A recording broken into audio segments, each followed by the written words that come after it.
What's up, beautiful people? I'm Nathaniel Pearl, And I'm Sam Sheva. and welcome to Curious Chimps Podcast, a show where we explore the infinite complexities of the human experience. We do not endorse anything illegal, so please consult doctors, do your research, and for the love of all that is holy, be safe. All right, let's talk about drugs. Curious Chimps.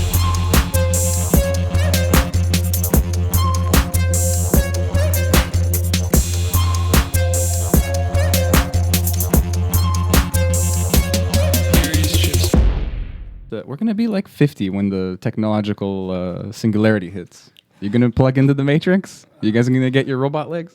Or plug out. Whoa. You'll have the two options, I guess. Maybe that's reality. We're getting too crazy too early. Okay. So we are our guest today. What's up, Mathieu? Yes. Thanks for coming, man. I'm really happy to be here, guys. Sweet, Really. brother. Likewise. Yeah, this is my first podcast ever, and I'm glad it's with you guys. Hell yeah. That's Honored. That's an honor, man. Yeah, honestly honored.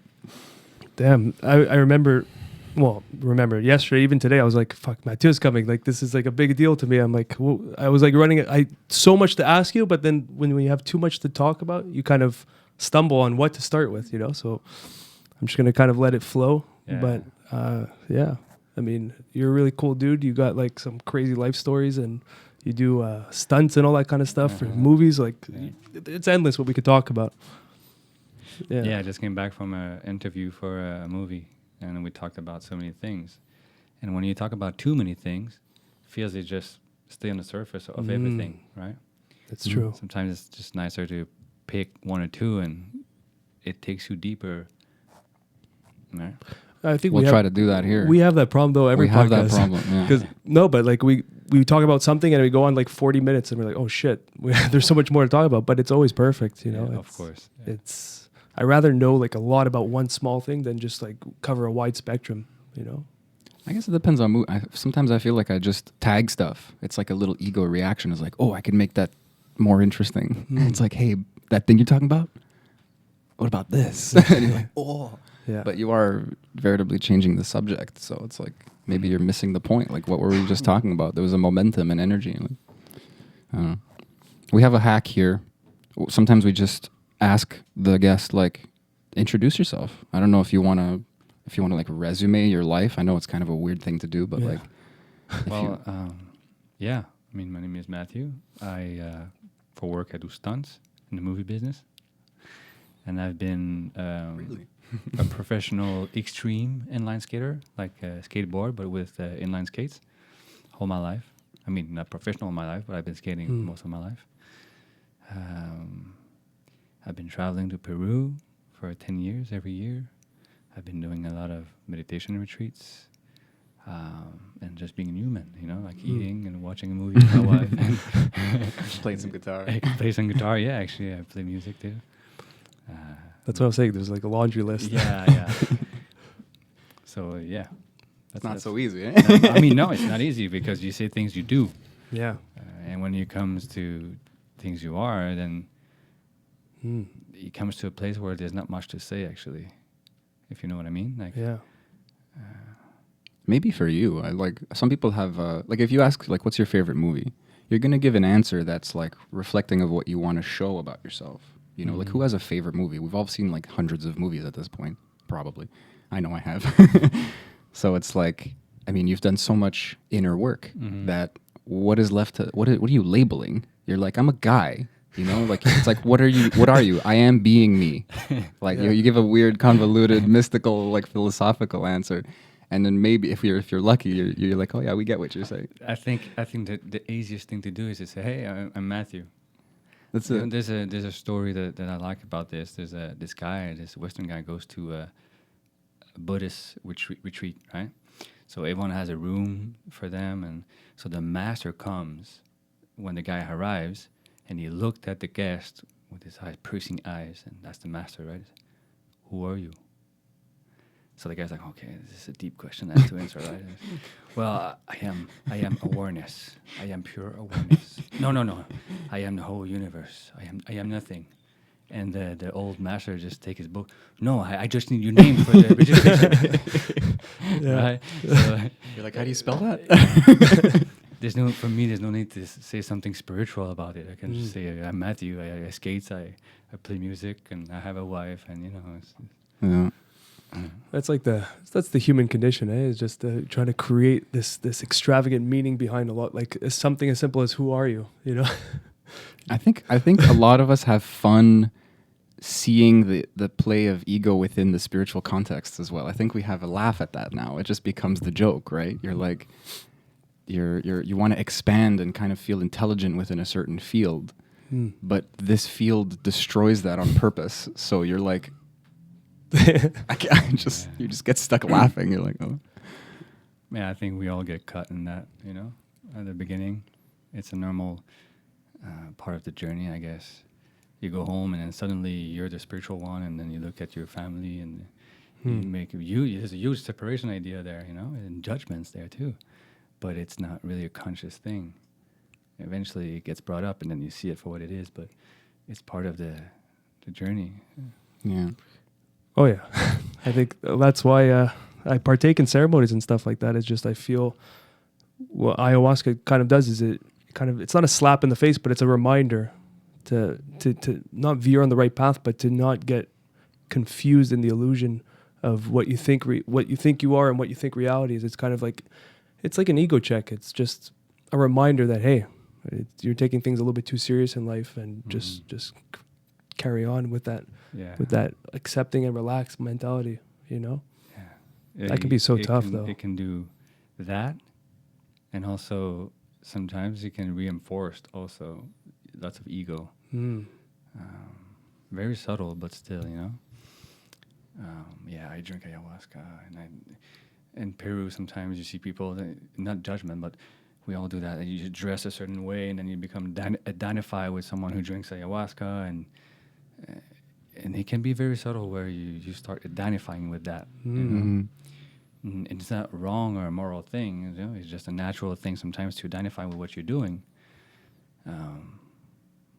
But I think at the end of the day, when you look yourself in the mirror and you're truly honest with yourself, you can see, oh yeah, I put this on, Another layer. Another layer. Yeah, there you go. It's true. Yeah. I remember one time I was in an interview for a yoga teaching class, and this woman's asking me like, what did you learn? And I kind of start talking about like my experience in India and like my course and stuff, and she's like, yeah, but like, what did you learn?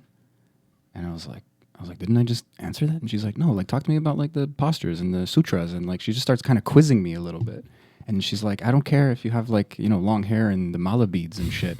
And like, I at the time I had long hair and mala beads. Like I wasn't wearing them, but I remember in the interview, I kind of like went like this. I'm like, am I fucking wearing them right now? And it was a check for me because it was unconscious. I just kind of like related to a type of person and started dressing like them. And I feel like I bastardized everything I learned from Terrence McKenna, who's just like, don't fall into culture. Like you are culture, add to it. But like stop consuming and start creating. And even that might be an ego trip. I don't fucking know. You can't win. I always had that mindset. And well, I mean, we all get caught up in it, but I remember years back when I started jiu-jitsu, my friend was talking to me about DVDs. He's like, you should get this DVD. What kind of gear do you have? All this kind of stuff. And then I'm just like, I just show up. I don't know. I just go to the class, do the jiu-jitsu and go home. Like I don't have any of the fancy rash guards or the crazy shorts or the DVD sets.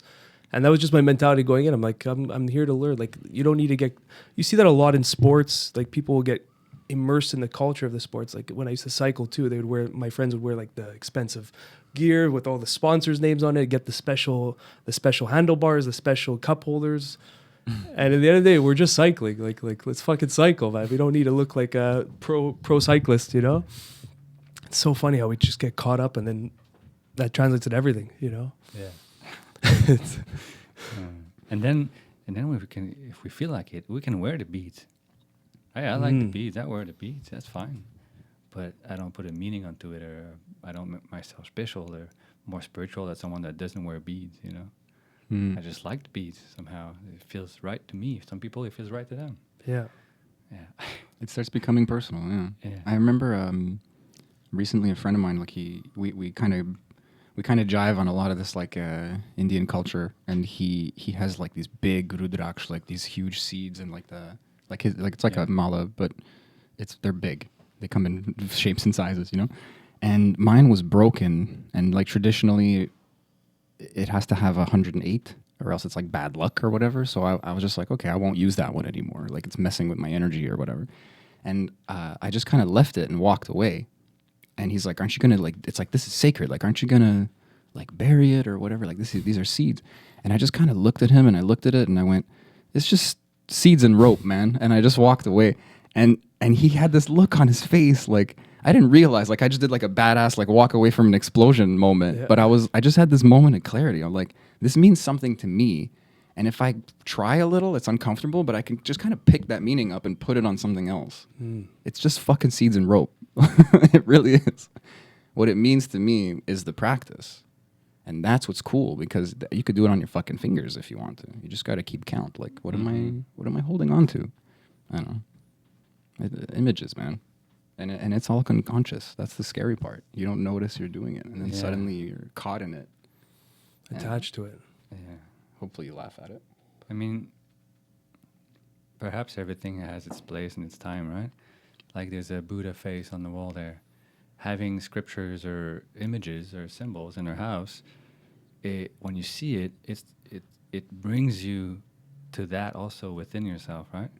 So in a day-to-day life, when we get busy and everything is fast, having these at home sometimes, like, oh yeah, just seeing it and feeling that, what it means, because it's a symbol that reveals truth within oneself. So when you see the symbol, it reminds you, and for me, that's what it does. It's a great point. It's not that this is sacred in itself and this has an energy and this and that, but it's what it relates to me and what it opens up and remind me of what's living within my own self, you know?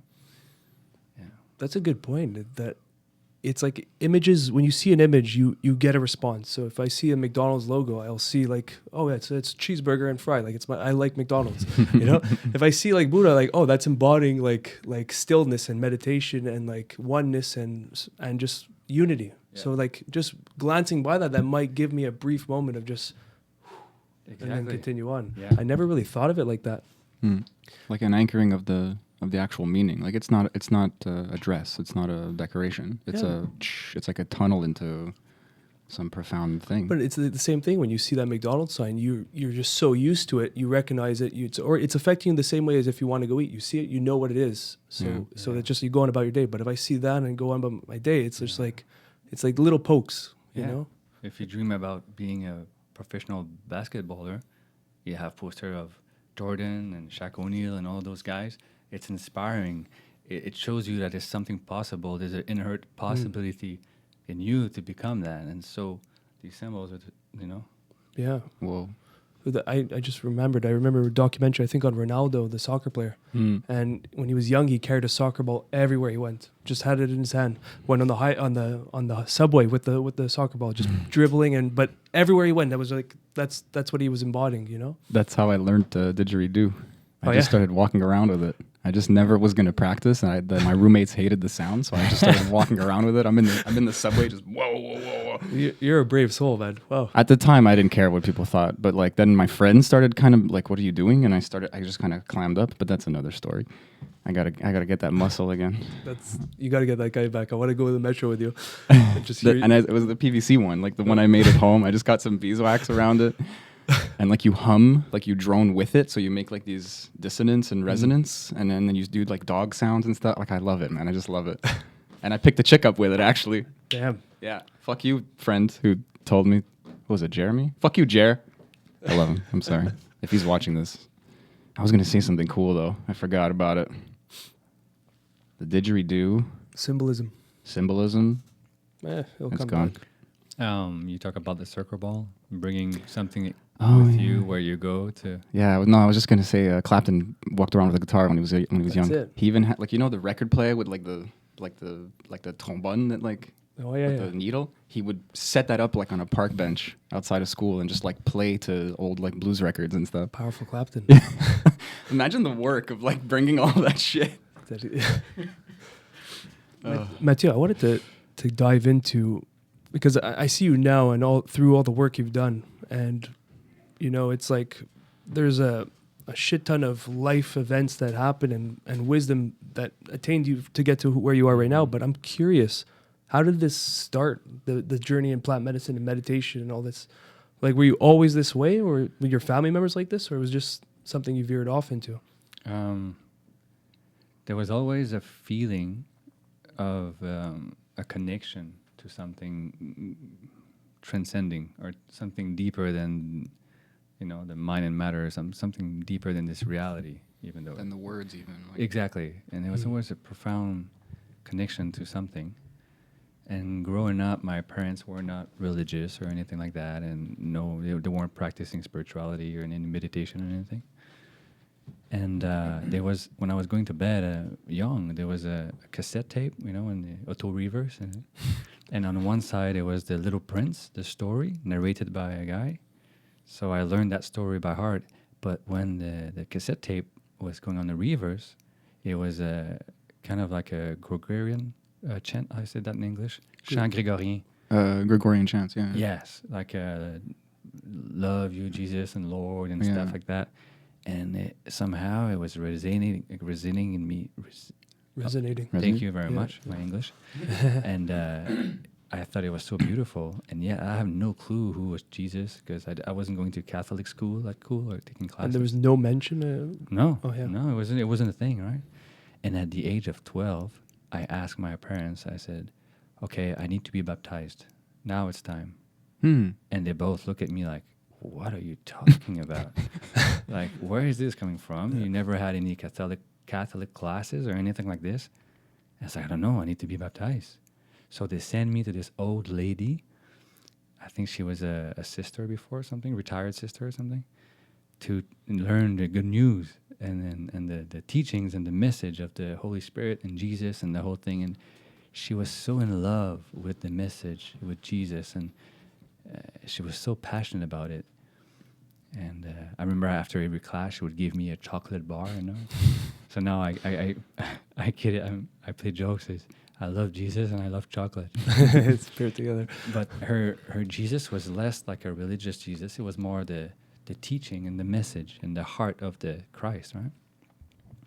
But I never went to church after that. I got baptized and I never went back to church. And then I became reading books. I was like 16 maybe, spiritual books, and really inquiring a bit more. And then at 19, I grew up with my mom, right? And I think you touched that story a little bit in other podcasts, and we can talk more about it after. But at 19, I went to California, and my mom was about to break up with her boyfriend. And she told me, look, Matt, when you come back from California, it was Christmas Eve, I'll need you, you know? But long story short, she got murdered. And that was also a profound awakening experience for me on many levels, you know?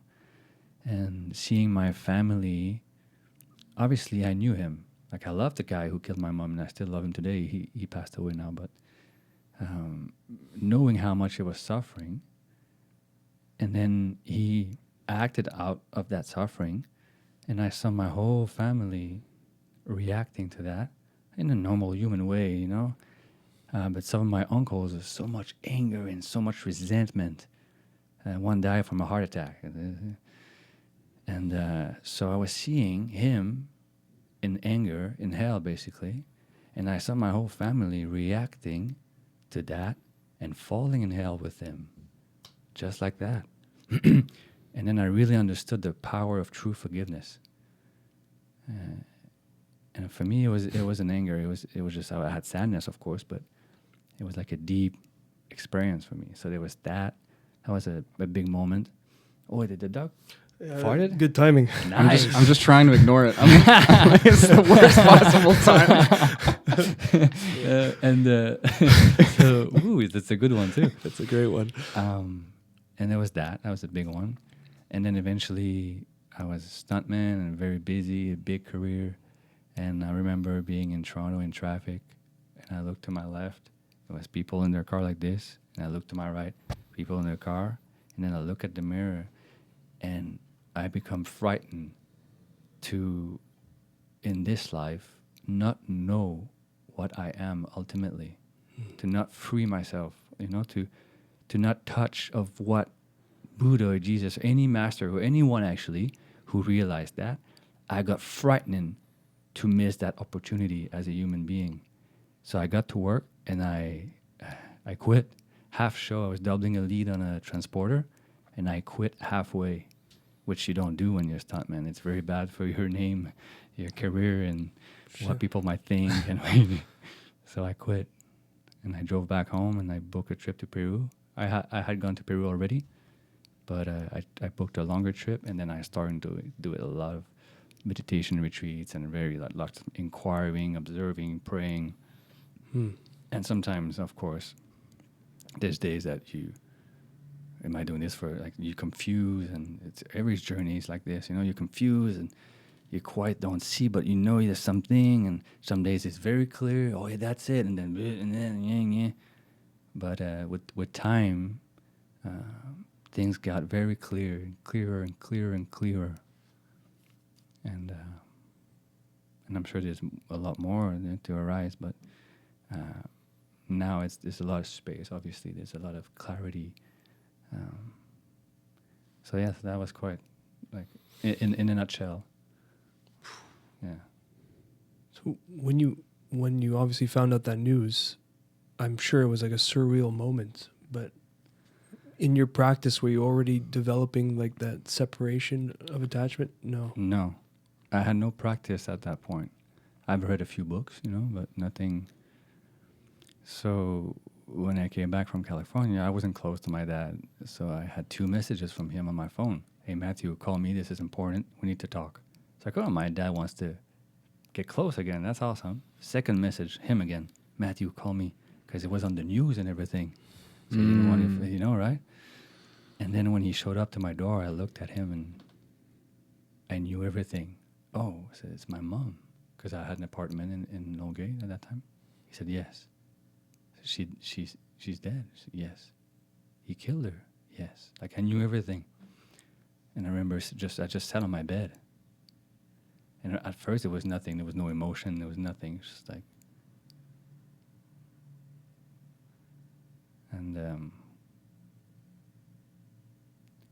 And then it was very smooth. Like, I would cry, but it was always a feeling of, I didn't lose her. Like, the love that we reflect to each other and what was true in our relationship was still living in me and in everything. And there was a clear sense of that. So I never feel like, someone took my mom away from me, which could be normal. I don't want to sound like this is not normal. This is the normal human, But for me, it wasn't like this. It was sadness, but there was a deep gratitude for my mom and what we went through and the things I've learned from her and what she did for me and the moment she was struggling and like so many beautiful things. And also I was feeling him, Can you imagine when you kill someone you love because you're so messed up? Because in school, he was bullied in school. Like, there was so much in his life already. So I was also thinking of him, and I sent him a book in prison, A Course in Miracle, and I wrote a little thing like, hey, brother, I wish you found some good friends where you are and that can support you and know that my life is fine, like, you haven't broke me, like, and, be at peace, I love you. And he died from brain cancer. But yeah, it was a deep... There was already somehow, because we go back to the question, there was somehow already this is okay. There was space in me to be with that, without it shouldn't be this way. All that conversation that would normally come on top of that. No, there was just like a space where that could be. And so there must have been some work already prior to that, My dad thought I was cut from my own emotion, repressing and everything, which I wasn't, obviously, but it was Well, it's like the expected response is not happening. Exactly. Yeah. So... Yeah. I mean, like you were saying, you went through like the kind of normal stages, but maybe a little faster. Something maybe even about that event just kind of made something click for you. Yeah, it didn't feel like suffering. It felt like a normal, deep process. Like there was pain. There was a not pain. There was a sadness. There was emotions, but it was met in a very flowy, natural way. And I had some amazing dreams of my mother. I had a conversation with her in one of my dreams. I was like, "What is this? Is this a dream?" And she's like, "No, this is just what you need now." And it felt so real. And so many things like that also that happened. So many coincidences. You know? Which also, like, going back to the teachings of Jesus and forgiveness, the true, real forgiveness. Not like, oh, you did something wrong. Since I'm better and I know better, I forgive you. And, like a judgment. No, but the true forgiveness is letting go of what we project on that situation or on that person. Our own, when we let go of our own judgment and filters, then we have access to deeper layer of understanding. What's behind that? What's causing that? The suffering of that being, or the conditioning and the Shankara and the karmic link that brings someone to do something like this. And then this natural compassion arising for that being, for that brother who didn't have the same childhood as I had, you know. Mm. So it's easier to not take it personally, I guess. Yeah. It also seems that that's an opportunity for you can go that way, or you can go in a way where the anger doubles and you put yourself on like a hierarchy of like looking down at that person instead of trying to understand where they came from. Mm-hmm. You know, that's got to be hard in that position specifically. But it's so much easier to just shame and just to be super like, fuck you, go to prison and that's it, you're done. Mm-hmm. But to understand what started that person, to get that person to that state of pain, to do what that person did, that's the deeper question that's harder for us to peel and look at, you know, and ask. Yeah. It's, yeah. It's even expected. It's not even that it's like easier. It's like you were saying, like your dad is like, Yeah, my dad wanted to kill the guy, you know? Because my dad, maybe in some aspect of himself, felt guilty a little bit for not, you know, for leaving or whatever. Maybe I'm a bit responsible for that, unconsciously or consciously. So every time I find that we react with anger and with judgment, there's a certain inner guilt in us that is producing that reaction. mm-hmm. Because if there's no guilt, if there's a sense of peace and true understanding and compassion, there's nothing in it doesn't make you feel better because you're already at peace and you have a clear understanding of what's going on. But in the majority of human beings, we don't live in that deeper reality. You know, we live in the ego, consciousness, separation. It's not a moral thing. I'm not judging that. It's just an experience. But eventually, there's a time to be outgrown, you know. And it's like a point you said with your uncles that they're living in their own hell in a sense, or we're living in their own hell, and it's like that anger is just will become you, and then you will see anger everywhere you're looking. And it's just like the way I look at it now is like it's like you put on a shade of glasses in your state of mind. So if you're putting on anger, you're literally just going to see more of that anger color everywhere you look. Mm-hmm. Meanwhile, everything's happening at once, but that's what you're in tune in. Yeah. And that's like you're creating your own hell. It's just you're becoming chained in by your own mindset. Yeah, and it becomes very foggy and hard to see clearly once you're in that. You know, like you say, there's no clarity there. There's no truth in that, deeper truth. The experience you have of anger is a true, genuine experience. You're having anger. But you're fanning the flames. But the cause of it is, you know, pretty made up. I never thought of it that way. It's like trying to be right. You know, you have an opinion, and you have a lot of opinion. You want to be right, but truthfully, it's not being right that we're looking for, because there's nothing. Oh, I am right. It's just we want to feel like accepted and loved, but we think that if I'm right, I'll be loved and accepted. It's almost like a form of validation for your ego. It's like Yeah. it's stroking it a little bit. Like, You're looking for right. it external, It's like and a then li- yeah. you're saying, okay, well, people like when I'm right. People like when they're right. So if I'm right, they'll like me. It's like this weird ipso facto. Well, because logic. you were rewarded in the past because of it. I guess so, But yeah. but that and then you create like a craving because that made you feel good. Or just punished for being wrong, and then you kind of flip the script. Exactly. And it's funny, like you described. You know when people say like I don't hate him, like I hate what I see of myself in him, kind of thing. Like you just described it in perfect and like in plain English, like the mechanism, because it doesn't make sense sometimes. It's like, no, what am I hating in myself? Like I don't like people don't put two and two together sometimes, but you do have this kind of like reactionary of guilt or shame, and it becomes this external blockade, and it's so counterintuitive. I was thinking about it on the drive here, but it's like you have to let go and let these things happen, and then something kind of softens and it goes away. But if you fight it, it stays.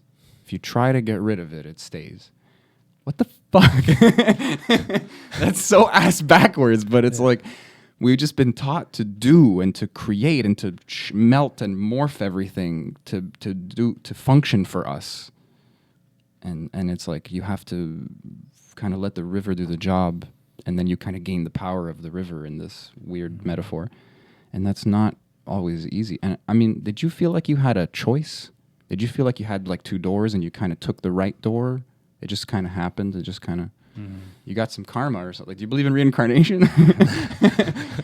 There comes a time when you meditate long hours, when memories opens up. There's a lot there.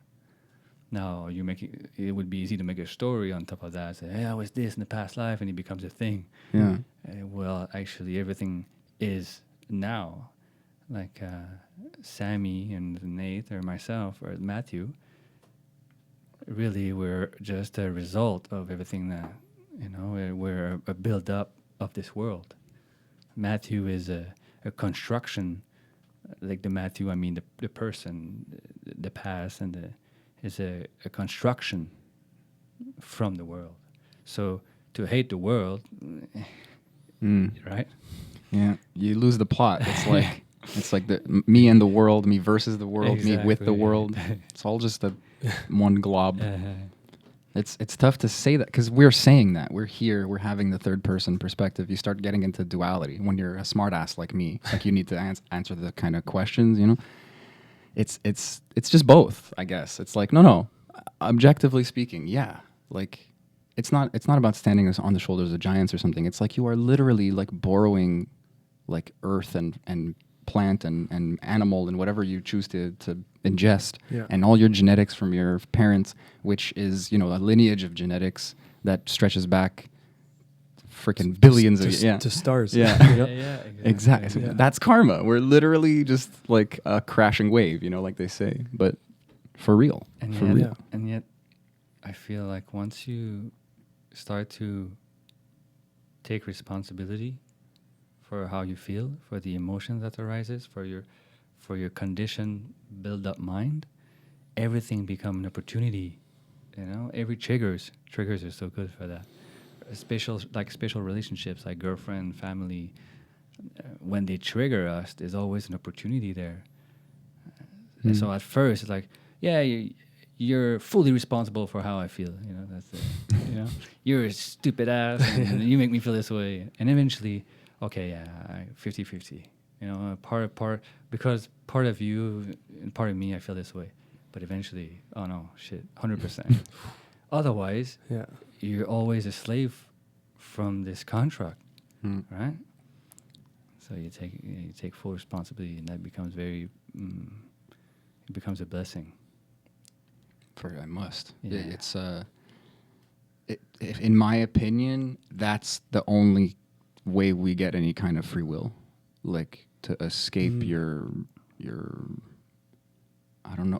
I picture like a spring. When you like wind up what's it, like pinball? Yeah. Like you think you got free will, but you just it's a spring in a tunnel, and you're just a ball, man. Bing, bing, bing, bing, bing. It feels random. But The little thing you crank. Like the Energizer Bunny. Yeah, the thing you crank. Yeah. Oh yeah. Yeah, it's going on its direction to the motor's putting it in that direction. Yeah. You know? And you were talking before about like the response and like the just sidebar responsibility. Like I just like that word. Like we use it for something else, but it is your ability to respond. Yeah. Anyway, so that being said, I like that. the response has like I don't remember which one of you said it's kind of like you fall into it. You even kind of used that gesture. There is this gravity to it. There's something like addictive.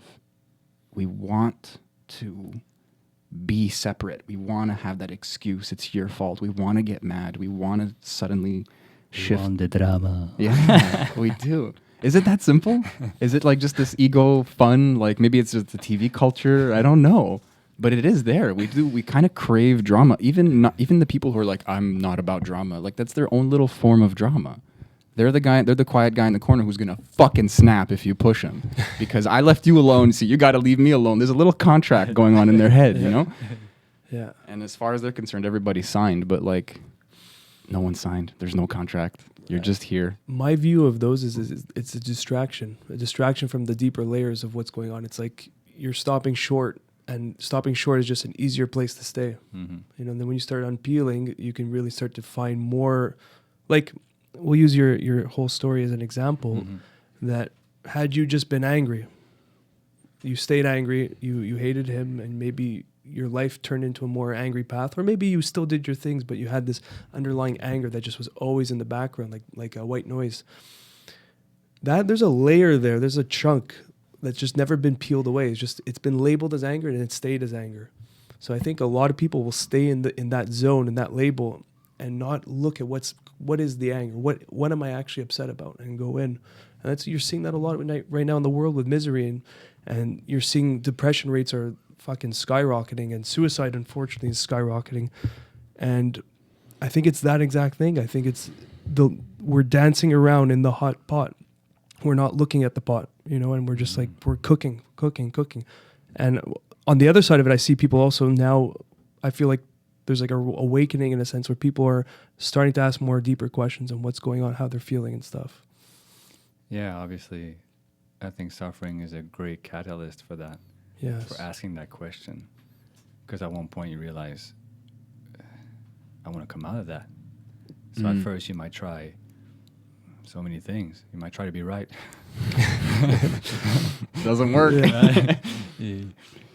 But eventually, if you're sincere and wanted to find some inner resolve or inner peace, then grace comes and you know, does its thing.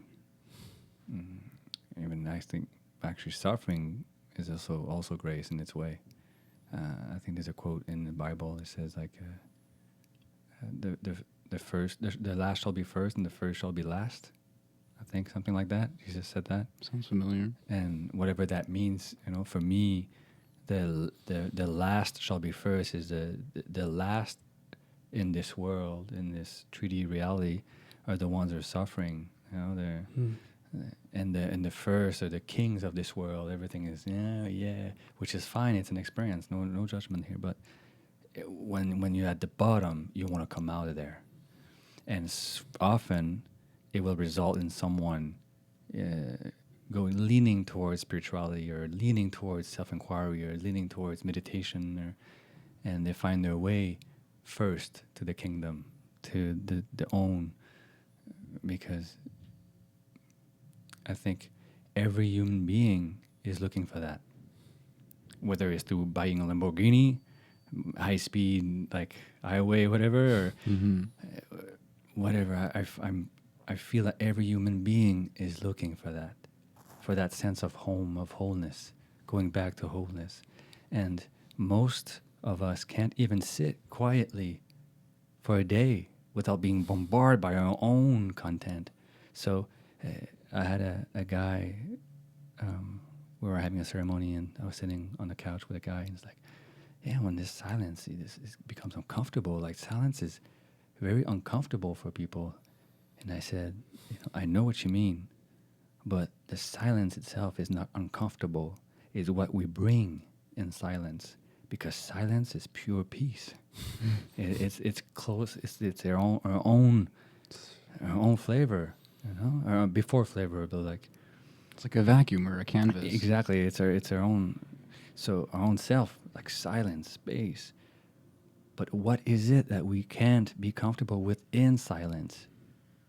That's what we call ourselves, right? So freedom and liberation is liberation from that, from our own self. Nothing to do with anything. So when you find that out, then you can actually heal that, embrace that, and have compassion for that, because there's a lot of judgment there, a lot of guilt, a lot of... So to say, oh, I want to kill my ego, no, that doesn't work at all. It creates Pain. but pain and A lot of separation and judgments. And, Yeah. But to actually embrace with a compassionate love, compassionate awareness, whatever that little Matthew needs to be hugged for, and, you know, and so you embrace that, you hug that, and you hold that in your heart until it subsides. And then silence. So as long as humanity cannot sit in silence with themselves, whatever we change in the world as an effect, we haven't changed much. Right? Yeah. To my the way I feel and I view things. Well, we see it all the time, you know. I think anyone hearing that is going to agree. There's just this mantle that you're digging, you're trying to get to something deeper, but if you're always going to have that resistance in a simple way, like, you know, like a guilt or like a self-hatred or not embracing this inner child concept, whatever you want to call it, then you're going to treat yourself that way and ultimately treat other people that way. And then you're going to see the world that way and think you're being treated that way. And all that stuff we've talked about is just going to collapse into your reality. And that fucking, like, you're making it be alive in me again just by talking about it. I can see the way your body changes. There's this sweetness, like a fruit or something, like a fucking nectar when you're meditating. And it's not good or bad, but that is good. When you kind of come back from this dream, sort of, you're like, that was spacious. That was like, I feel healed. I just feel better. I don't know. And it's funny because even now I'm talking about it, I'm trying to pull away from the attachment or the labels, but it is what it is. Some things can just be good, you know. And meditation, or with the point of meditation, let's say, that's amazing. Just having that space and just being a little cooler in yourself. Have you noticed, because you're in the field of meditation and the meditation retreats and all that kind of stuff, have you noticed the general curiosity of, well, I mean, for sure, but the questions are starting to kind of go more in that line of trying to find out what that silence is, or experience that silence and get out of the suffering. Are you noticing it's ramping up a little bit more? Yeah, definitely. Yeah. With COVID and with everything that's going on and the uncertain times we're in, which make me laugh because times are always uncertain. But you know, we can say it this way. Yeah, definitely. And also the genuineness. Can we say that in English? Genuineness? No. I guess so. The genuine... Genuinity, I guess. Yes, thank you, yeah. Genuinity. Of the people that are actually searching for that. Some might come as out of curiosity, but when the weekend is over, it went way beyond their curiosity. Yeah. My English. They touch something that ignites something way more deeper than just being curious about something. So, okay, then some people will dive and some people will take a step back and wait and then come back when their space in their life is ready for that. Right? I feel like I'm part of that second group. I feel like it was it can be such an overwhelming experience. Anything transformative is just that. And then you're like, what do I do now? Like, the questions I had at the beginning are not even pertinent right now. It's like you're stepped back or stepped forward or stepped sideways because it's suddenly presented with new information. I don't know. It's hard to... You know, I laugh at myself because now when I go into ceremonies for ayahuasca or stuff like that, I used to have like intentions or whatever I wanted, like, and I used to always laugh at myself after because it was like, maybe I had a question and it was like fucking 10 other questions came out of that experience, you know? So now I just go in and my like sole intention is just to like, it's nothing about themes. It's just about letting go, and whatever happens and I'll just deal with it, you know? But it's funny. I guess that's the human condition, is just trying to direct it to where you want it to go. You know? And it's never the case. And sometimes, maybe for someone who's newer to the ceremonies, and they go and they have a specific question, and they get like 15 other things that they have to consciously be aware of now. It could be like your situation where you had to take a step back and process, you know, and maybe you didn't think, or maybe your intention was a form of protection of what you wanted to hold back. And maybe it came out in ceremony. It's like the opposite. Yeah. Like you think you're going to come out the other side like feeling good, or like as simple as that. And a lot of people do, but you might not. Like I describe it like I had a clarity, which is obviously positive. But with that clarity, I suddenly noticed all these like kind of broken bones or whatever you want to call it. And I was like that.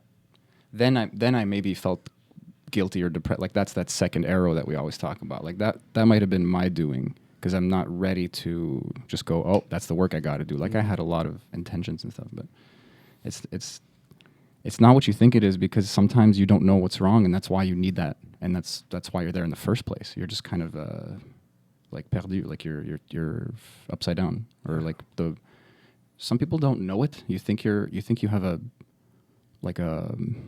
direction in life, but it's not. It's never been yours. So as soon as you do anything that kind of probes deeper, you just go beyond like a level of simulation, and you don't even know who you are. You're like, oh crap, look at all this stuff underneath that I've been ignoring, and it's like you have to reassess your entire reality. Yeah. That's not comfortable. Like you were talking about how pain is transformative. Yeah. That made me think of meditation retreats, ayahuasca retreats. It's something I don't want to associate it to pain or suffering, but I really do. You know, it's like a bit of a gauntlet for me. And that might be the set that I bring to it. Personally, I really believe that. Because for some reason, I have a feeling in my fucking ball sack that the next time, whatever I do next, it's going to be, I don't want to say easier, but yeah, like I'm going to be able to let it pass through me with less resistance. Yeah. I don't know. I feel with psychedelics, it needs to have a path that comes with that. I feel, yes, on their own they're amazing and they can help resolve many things, opens up many things.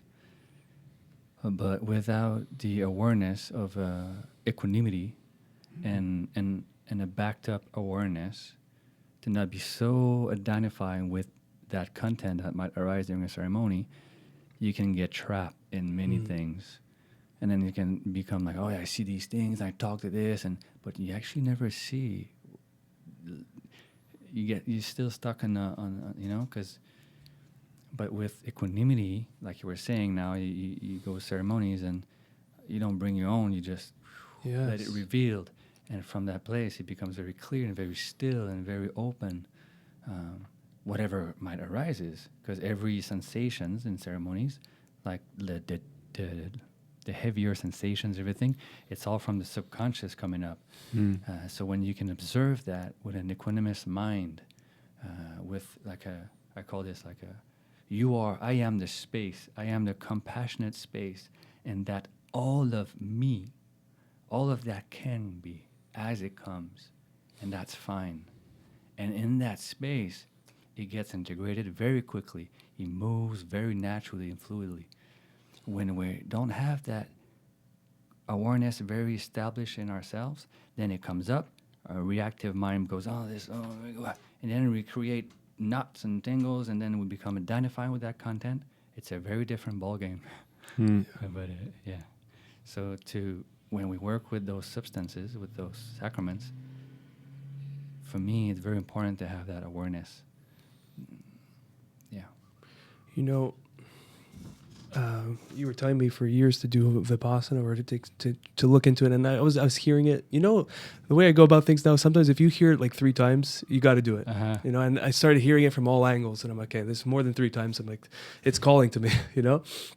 And when I did Vipassana, I almost wish I started with Vipassana before any use of psychedelics, back from 2011 doing mushrooms and all this kind of thing, because the way I looked at it, and I told Sammy this analogy, it was like, I did, like, it's like you go to school and the teacher gives you the final exam day 1, and fill out the exam, and we have no fucking idea what's going on, so we got to do it. And then just like, obviously we're all going to fail, and then the teacher will show the whole year, we'll explain the exam, and we'll learn that way. So I felt like psychedelics was kind of like that, which is still a way of learning. It's not a bad way of learning. It's a different way of learning.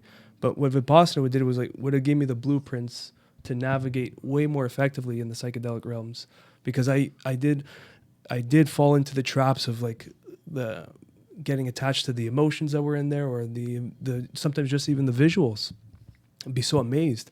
But then you have the greats like Terence McKenna, who would always remind you, don't give in to astonishment, don't give in to astonishment. And that always rung with me. But I just felt like Vipassana created that space that I didn't really have. Like, it was forming, but Vipassana just, because there is no substance other than yourself for 10 days in silence.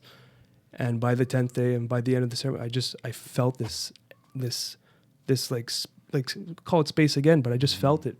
And then when I sat in ceremony after that with ayahuasca, it was just like back in that mindset of Vipassana, and whatever came just came and went, and it just flowed through. And that was so much more powerful than my initial ceremonies, because I had that concept of equanimity, you know? Yeah. I think that's why Goenka repeats it so many times. Always remember the love and permanent. Yes. Nietzsche. You just Equanimous mind. sleep. Always remember the love and permanent. and to repeat that constantly. To equanimous, perfect equanimity, equanimous. It gets drilled. It gets drilled. It gets drilled, man. And when you really, really touch on that, what true equanimity is, man, it's so freeing. It creates such a tremendous space. It's like, it's hard to pin down because it's a letting go, but it's like, well, the way I've been describing meditation and let's say the goal being equanimity lately has been this kind of like surfing. You know, the wave is going to give you whatever it gives you. You have to adapt to that. At first, meditation was this kind of a strong arming sort of. I didn't realize I was doing this, but it's like I forced dullness. And then some masters were kind of talking about that, and I realized that's what I was doing. And now it's like, at first it was scary because I'm letting go of this comfort. And I thought that's what I was cultivating in my meditation, but that's obviously, we know the trap. You know, I don't have to get into it. It's craving aversion. There's not a lot of Nietzsche in there. And to touch on this fact that, like, you're literally practicing just being okay with whatever's happening. So you're not trying to create a situation. And in doing that, you create a situation. I guess I just talked about that before again. I'm always playing with that idea because it's you give up power and that's the power. And that bothers my brain. I just get kind of itchy. I'm like, no, but you have to punch in the code or use your muscles. It's like, no, just observe. Just chill out. And if you can, it's like you hold your breath long enough in this mental way, and then you realize you've been holding your breath. You realize that's the real breath. So it's like it's scary, and you're like, oh no, but then it's like you take a gulp of water and you're okay. Like you ever dream and you're swimming and you can breathe underwater? Like that's how I feel like it is. Like you're scared and you think you're gonna die. Like you have to have aversions and cravings. Like you have to have expectations, and it's ruining your life and your experience. And everyone's around you. Well, it's making it interesting, but also there's a lot of extra pain, I guess. And you just let go. I mean, let go is a nice analogy because it's like you feel like you're falling. There's no more ground. But I don't know. The ground was shit. Like it wasn't the real ground anyway. It was just gonna, like you said before, like life is always kind of in flux, you know, like we just feel like things are unsure times because of COVID, but some people see that the history of that and we're like, yep, you know, like it was kind of already like that and we knew it was coming. Yeah. There's a kind of acceptance when you see the pattern. I don't know what to do with that other than practice. I was in a retreat in Peru and there was a guy in my room, my roommate, I guess. He was talking with Diego one night. And I was in my room, I had a little candle and just taking some time just to enjoy. And he came in the room bursting, like almost fury. And then I said, hey bro, like, okay, what's going on? Sit, sit with me. So he sat on my bed. I'm like, what's going on? He's like, well, I was talking with Diego like for an hour, and we were getting in an argument, and he said that there's only non-duality, that there's only one, and nothing of this is real. This is just a dream. And yet I was saying, well, you're talking to me, and I'm talking to you. Like, there's two here, And Diego was like, no, there's only one. You perceive it as two, but there's only one. This is only your mind, and it's not true. There's only non-duality. No, but I mean, if I punch you in the face, tell me you don't feel duality now, Everyone goes for that one. Yeah. So so he asked me, so Matthew, like, I need to know, because you seem like comfortable in your skin. Like, what do you think? Do you think there's only non-duality or there's duality? And I start laughing, and I said, well, the real question is, what you think the answer will give you? Peace? Love? Harmony? Do you think peace care about this concept of duality or no duality? It doesn't care. Do you think love cares about that? Only your mind right now cares about that. And then he went, ugh. And we had an amazing conversation. You instantly took the air out of his balloon. Yeah. It's true, man. It's a lot. I'm definitely guilty of this. And Vipassana and ayahuasca, these things are always showing me that I'm putting concepts before the experience all the time. It's crazy. It's like I'm having a dialogue with myself, and I'm experiencing everything through the ego instead of the thing talking to the ego. It's really funny. I constantly do that. And it's like, look, maybe you're going to experience non-duality. Maybe you're going to go through that. But don't look for it, because you're not going to find it. By the nature of being a human in this universe, you are a separate being. So like you using that tool to try to experience and find non-duality, it's not going to work. I mean, maybe. We talk about yoga and jnana yoga, like the yogis who go into scripture, who learn about philosophy, and they kind of awaken that way. Some people need to go through that channel, and good for you. Mm-hmm. It's nice to have those tools and to have those things click into place with the practices, with the experience. But to hold on to it in and of itself, it's not enough for most people. It's all talk. It's just words. And especially if you've heard it a bunch of times, that's the worst part. Like you were talking about, you wish you did Vipassana before ayahuasca. Like I wish I did nothing before ayahuasca, because I had these beautiful experiences and a beautiful end result in a sense. But there was almost this diminishing through having experienced similar things, and to be able to quickly put it into a box, to be like, oh, okay, I get it. I don't fucking get it. I've just kind of been around it before. That voice is funny when it comes. Yeah. That's it. I get it. Yeah. Who got what? I have a love-hate relationship with that voice. It's like a fish like flies into your boat, hits you in the face, and you kind of catch it for a second, and you're like, I did it. And it's like, what did you just do? You didn't do anything. That voice fucked me up in Vipassana, because they talk, I don't know what's that state of vibration that Gwenka keeps mentioning, it like Banga, yeah. So I achieved something that I would call a banga at like day 6 or something, and I'm just experiencing it. And at that point, your awareness is so intense, and everything's just vibrating, and I'm just in it, and I'm like, I've been here before. This feels like 5-MeO. And then it just faded away, and I'm like, no. I was like watching it dissipate, and it didn't come back till like day 9. So I was like in this slump of depression after. I was holding my head down. I like stopped meditating for a minute. I'm like, what did I do? I was there. And then I remember I was like, the ego was strong a little bit. I was just like, you know what? I'm going to stay here. I'm going to get it back. Day 7 came, nothing. Day 8, I'm like, I'm going to talk to the teacher because I'm going to have a breakdown. And I tell the teacher, I'm like, I felt this feeling of unity and everything. And I just grabbed onto it. He laughed at me though. He said, who wouldn't? And just that reminded me. Yeah. I'm like, you fucker, That's cool. Yeah, he said, who wouldn't? Of course you would. And then I'm like, yeah, man, of course I would. And then it just reminded me that we're human. We're going to fucking make that mistake. We're going to make the wrong turn. There is no right or wrong turn, but you're going to make each turn, and there's lessons in every path. What a great teacher. It was just that, because I guess he saw my frustration, and he just took your guilt out. Just one shot. Yeah. Like a headshot in like Counter-Strike. Like it just that count that happened.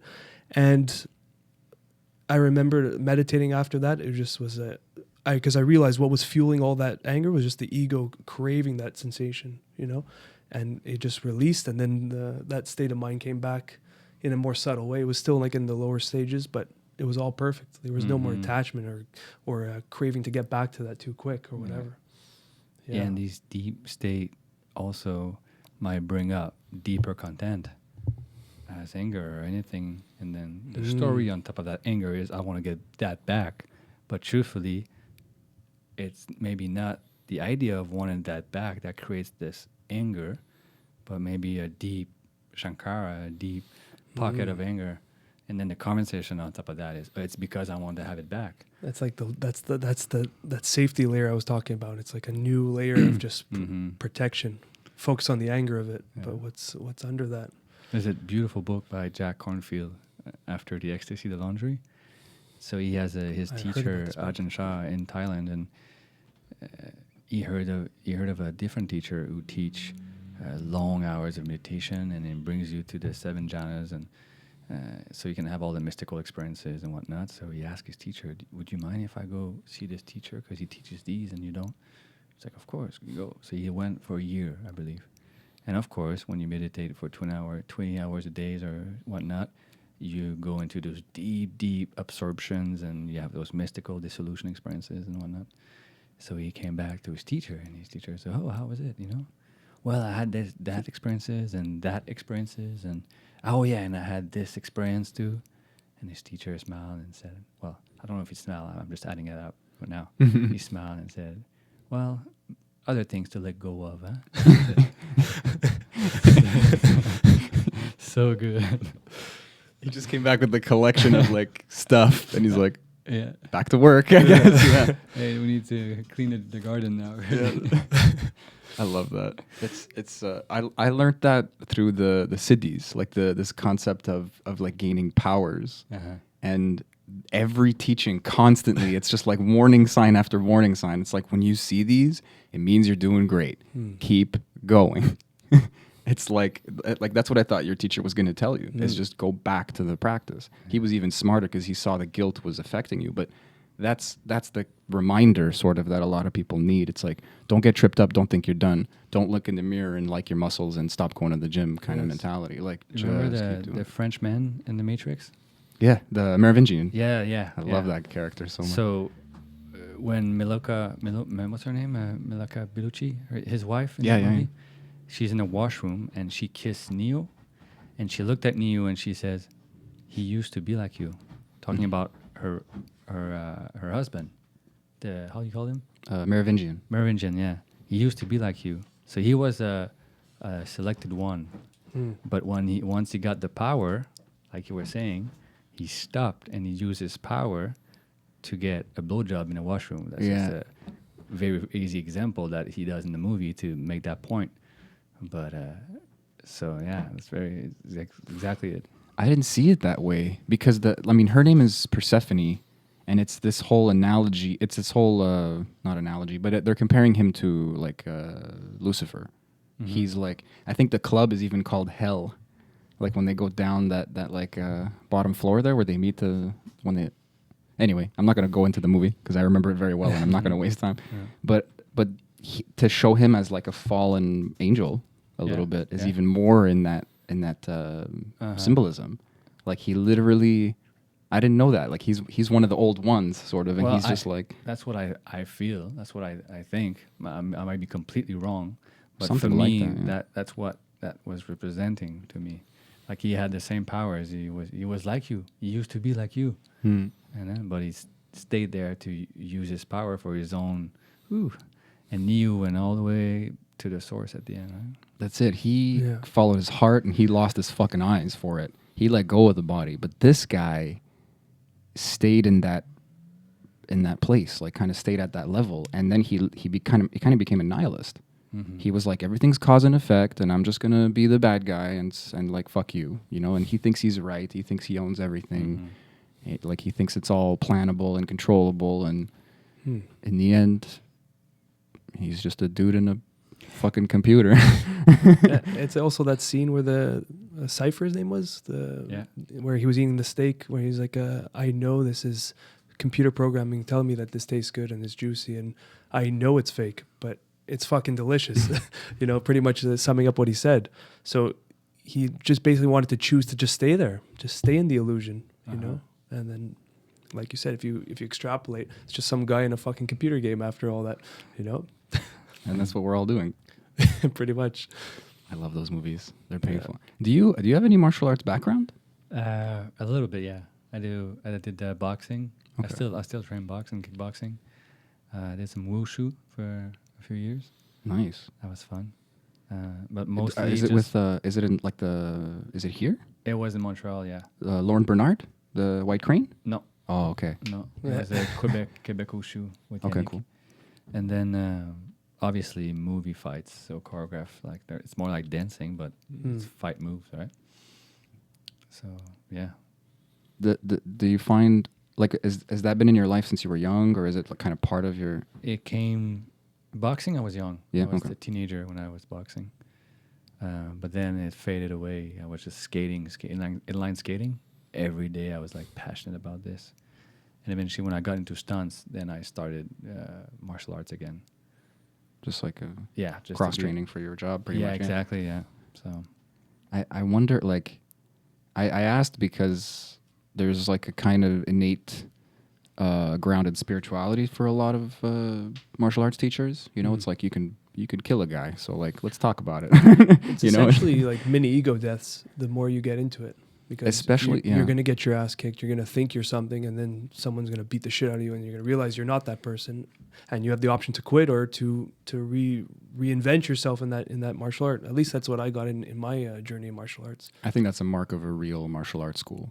I think if you just feel like you're progressing all the time and you're not getting kind of checked sometimes, it's a fighting style. Like you can learn, you know, the katas, you can learn some tai chi or something, but if a guy throws a punch and you don't know what to do, that ego check is a little easier to miss, let's say, Yeah. than getting like planted or getting like getting forced to tap or whatever. Yeah. Anyway, side note. Yeah. I and don't know. that's dangerous if you're the champion. Because then you Yeah, don't learn anything. That's a good point. And I don't know who said this, but you see this a lot. And someone said this in a podcast that if you're the best in the gym, you got to switch gyms, because you see that with champions that aren't veering out, they're just going to they're going to basically fall trapped to their own hype. And then it's like, it's a clear, you can literally see it as the ego is so powerful. They become this on top of the world. And then they fight someone who's a hungry guy who's getting his ass kicked at the gym constantly to beat that guy. And then he ends up winning. And then the champion I find those are the most interesting moments, because that champion who lost has that opportunity to now double down on the ego that I shouldn't have lost, it was bullshit, or to go back to the student mentality and how to get back up there. You know? And the last will be first, and the It's- first will be last. It's like the It's same exactly that, man. I love that quote now. I'm just it's processing and sizzling inside. thing. Do you know what Ido Portal? Yeah. That's the only thing I hear him say is just like start something new all the time. Like never Yeah. get good, never stay static. He's like it's weird because he's not like overtly spiritual, but I feel like this guy should be my mentor. Like I want to find this guy and just like follow him around for a year. You know, like he just has a way that I resonate with. But it's really this kind of egolessness and this, in a practical sense. Again, not in any woo-woo spiritual explanation kind of way, but just the fact that he will stop because he's getting good at something and switch to something he sucks at. And I'd love to see his brain in a brain scan, because he must have like the most active fucking brain ever, just constantly able to adapt and learn all the time. Like he's learned how to learn. Like how do you defeat somebody like that? You know, like you're gonna just win at life. I'm sure he has a lot to sacrifice too, but like anybody else. Yeah. Depends how you perceive what means to win in life, you know, to win at life.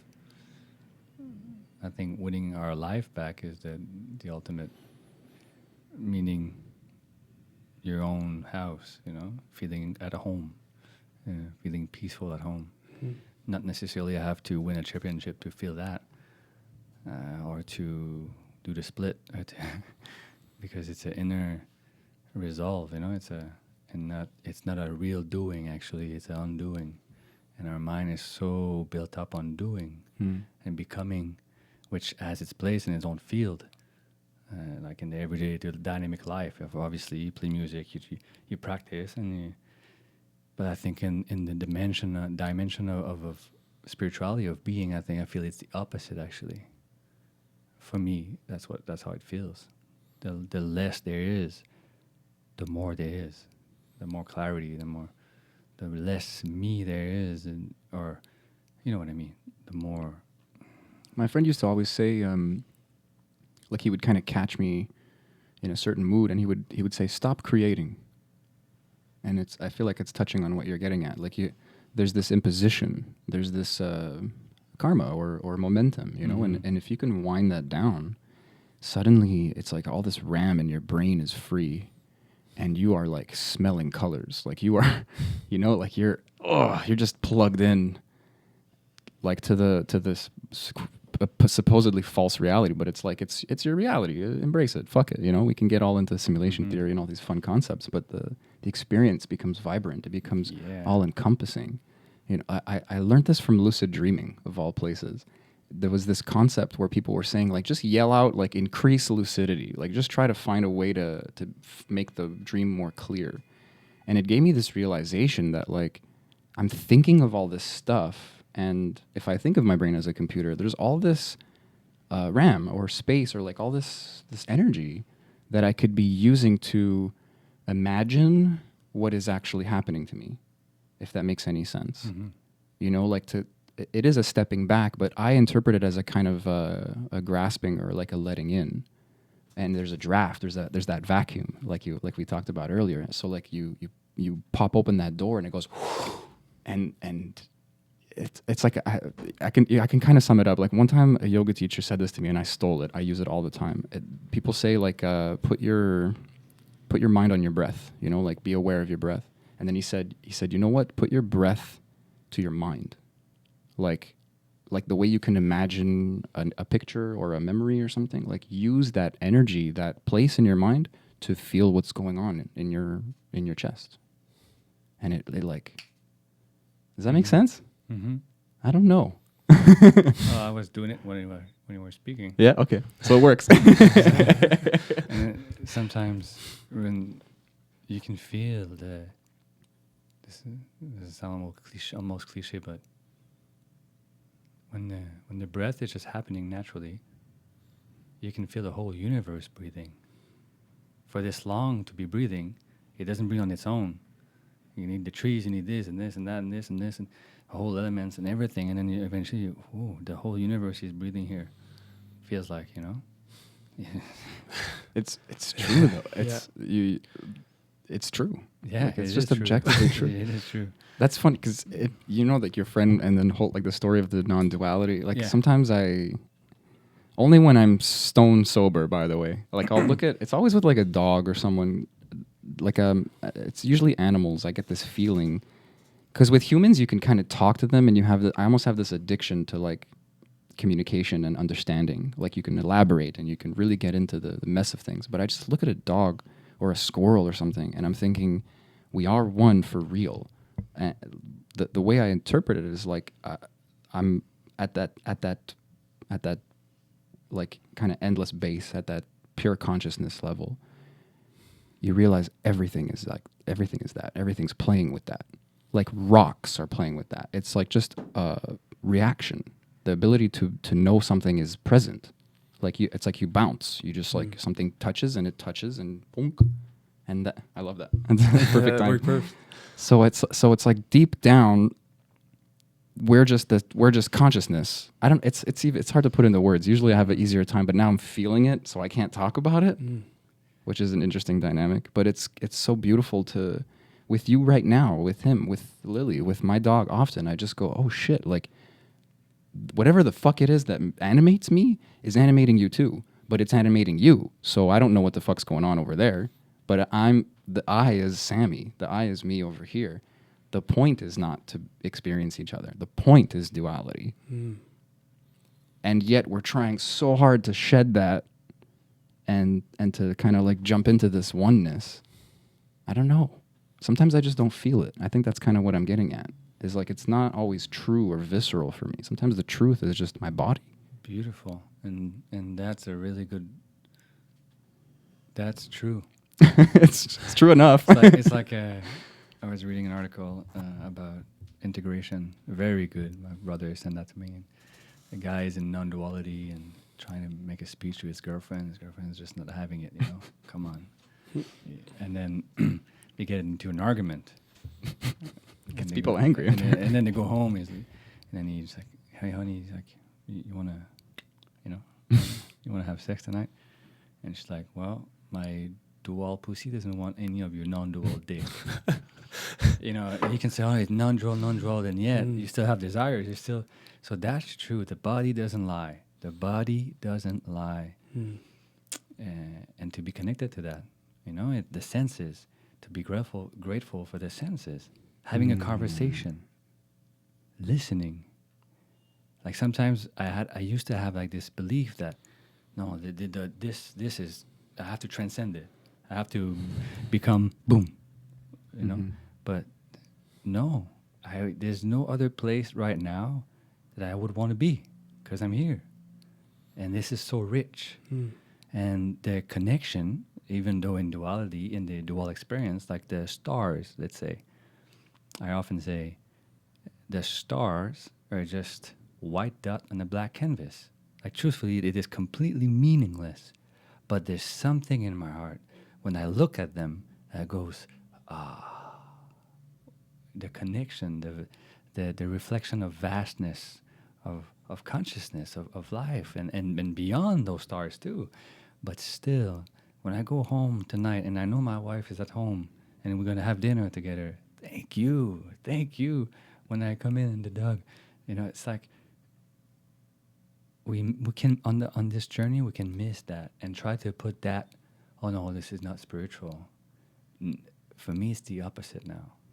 It's to fully embody the truth of love and oneness into this dual experience, because I have the whole eternity to remain eternal whole in nothingness. But truthfully, now I'm here. There's nowhere else I want to be.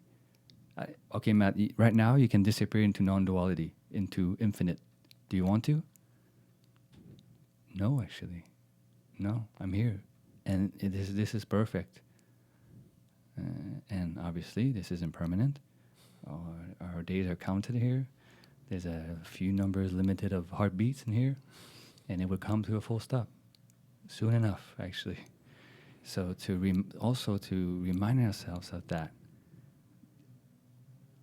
It brings a purpose in our life to live from our heart and to be not so hard on ourselves, I can enjoy, actually. Doesn't mean that I need to accomplish whatever, but if I can just enjoy what is now, that's a huge step. And to smile at someone, it can be a huge step. It's just a nice smile, and there you go. You made someone's day not knowing.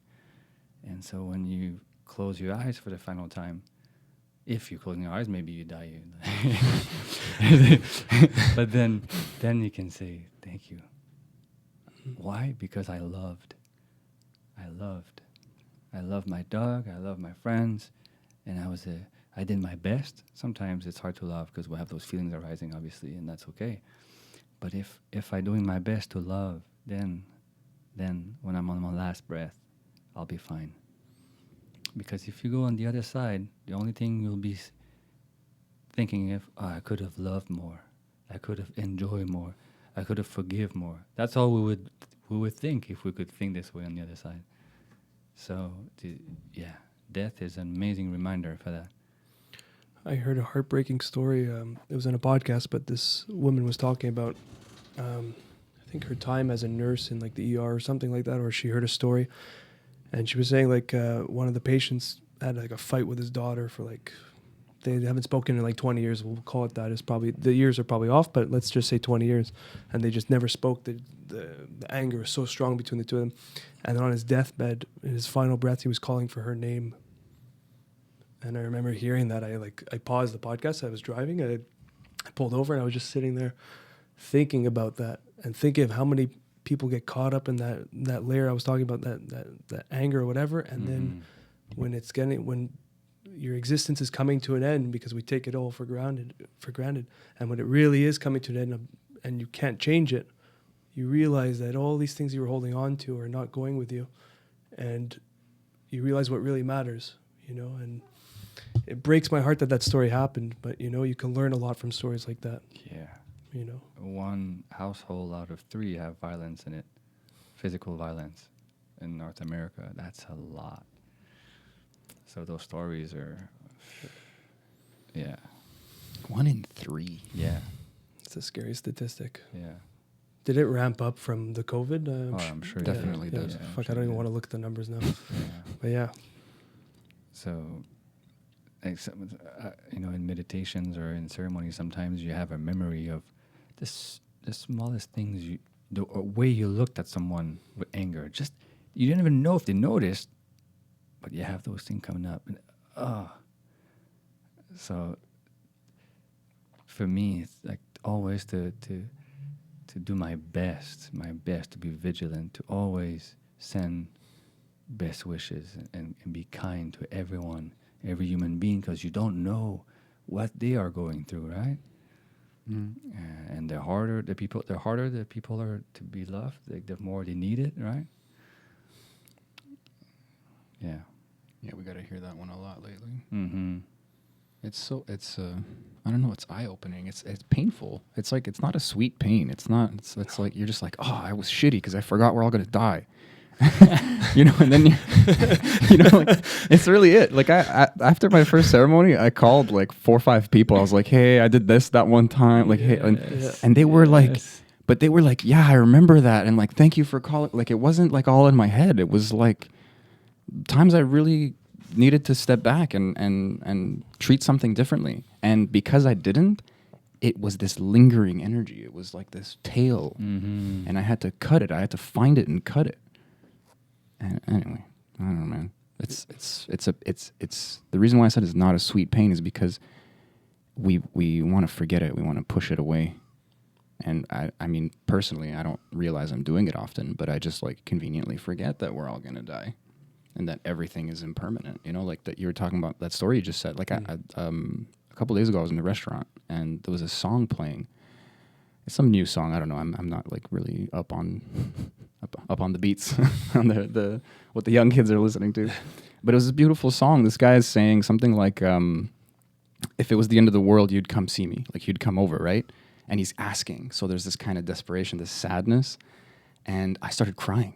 I started thinking of my ex. I just started thinking like, it's like there's this profound loneliness when death is in front of you, and then you're left with like, what did I cultivate? Sort of like, did I open that door? Do I realize that like none of us are alone and all of us are alone, and this was going to happen anyway? Did I live my best life? Is it okay that I didn't? All these questions suddenly come up in a time when you are. sorry about that. Oh, She's ripping them. Yeah. She lays bomb. Like, when we get deep, That's she it. lays a bomb. That's how we know. It focuses you in. Yes. You have to think through it. Yeah. So yeah, I don't know. It's like this vulnerable time, and if you didn't practice, sort of, it's almost a waste. You know, a lot of people, they say meditation is just practicing for death. And I think what they mean is that the acceptance, the letting go. Like, you're going to be forced to let go. You are going to be let go by life. So you got to let go back, or else you're going to rip your arm off or whatever. I had that fear once. It came up to me during ceremony, and I worked through it. But it was a very scary door that spiritual texts talk about, and Vipassana talks about. Was follow the natural breath, follow the natural breath. And I just had this like epiphany moment where it's like, yeah, my whole life I've been following the breath. The natural breath, but what happens when that breath stops, when that's the final breath? And I just backed out, and I just got like a little bit nauseous, and like fear came in, and it almost overtook me. And then I realized that's it. Just let that last breath is that last breath, and go with it. And then what's after that, you don't know. The vessel of Nate is gone, but whatever that is next is you'll deal with it as it comes. But that was a very that's terrifying, you know. That's any way you put it, that's a scary fucking thought. Mm-hmm. And that we're all gonna have to experience that. Mm-hmm. Not one person excluded. It's like the first and last. Like, that's a Nietzsche, bro. Big time. Yeah. And like we know we're talking about labels and ego and stuff. Like you just die. You don't know what's coming after. Maybe you do. Maybe you have a sense of it. I don't know. But you like I can feel even now like we're trying to make something. We're trying to make meaning out of it. There's obviously a lot of inherent meaning, but we're trying to give it a little extra. Like like death is actually the teacher, and it makes us better people now, so that we don't feel as crappy when we're dying. Like if we have the luxury of knowing we're dying, because you might just get a fucking bullet through your head, and buona noche. Like I don't know. Yeah. So I kind of trying to transcend that label layer and just say, yeah, like we're gonna die, and that invokes a feeling that I can maybe put some words on, but it certainly just encourages me to reduce suffering in myself and others. It's just a direct A plus B equals C.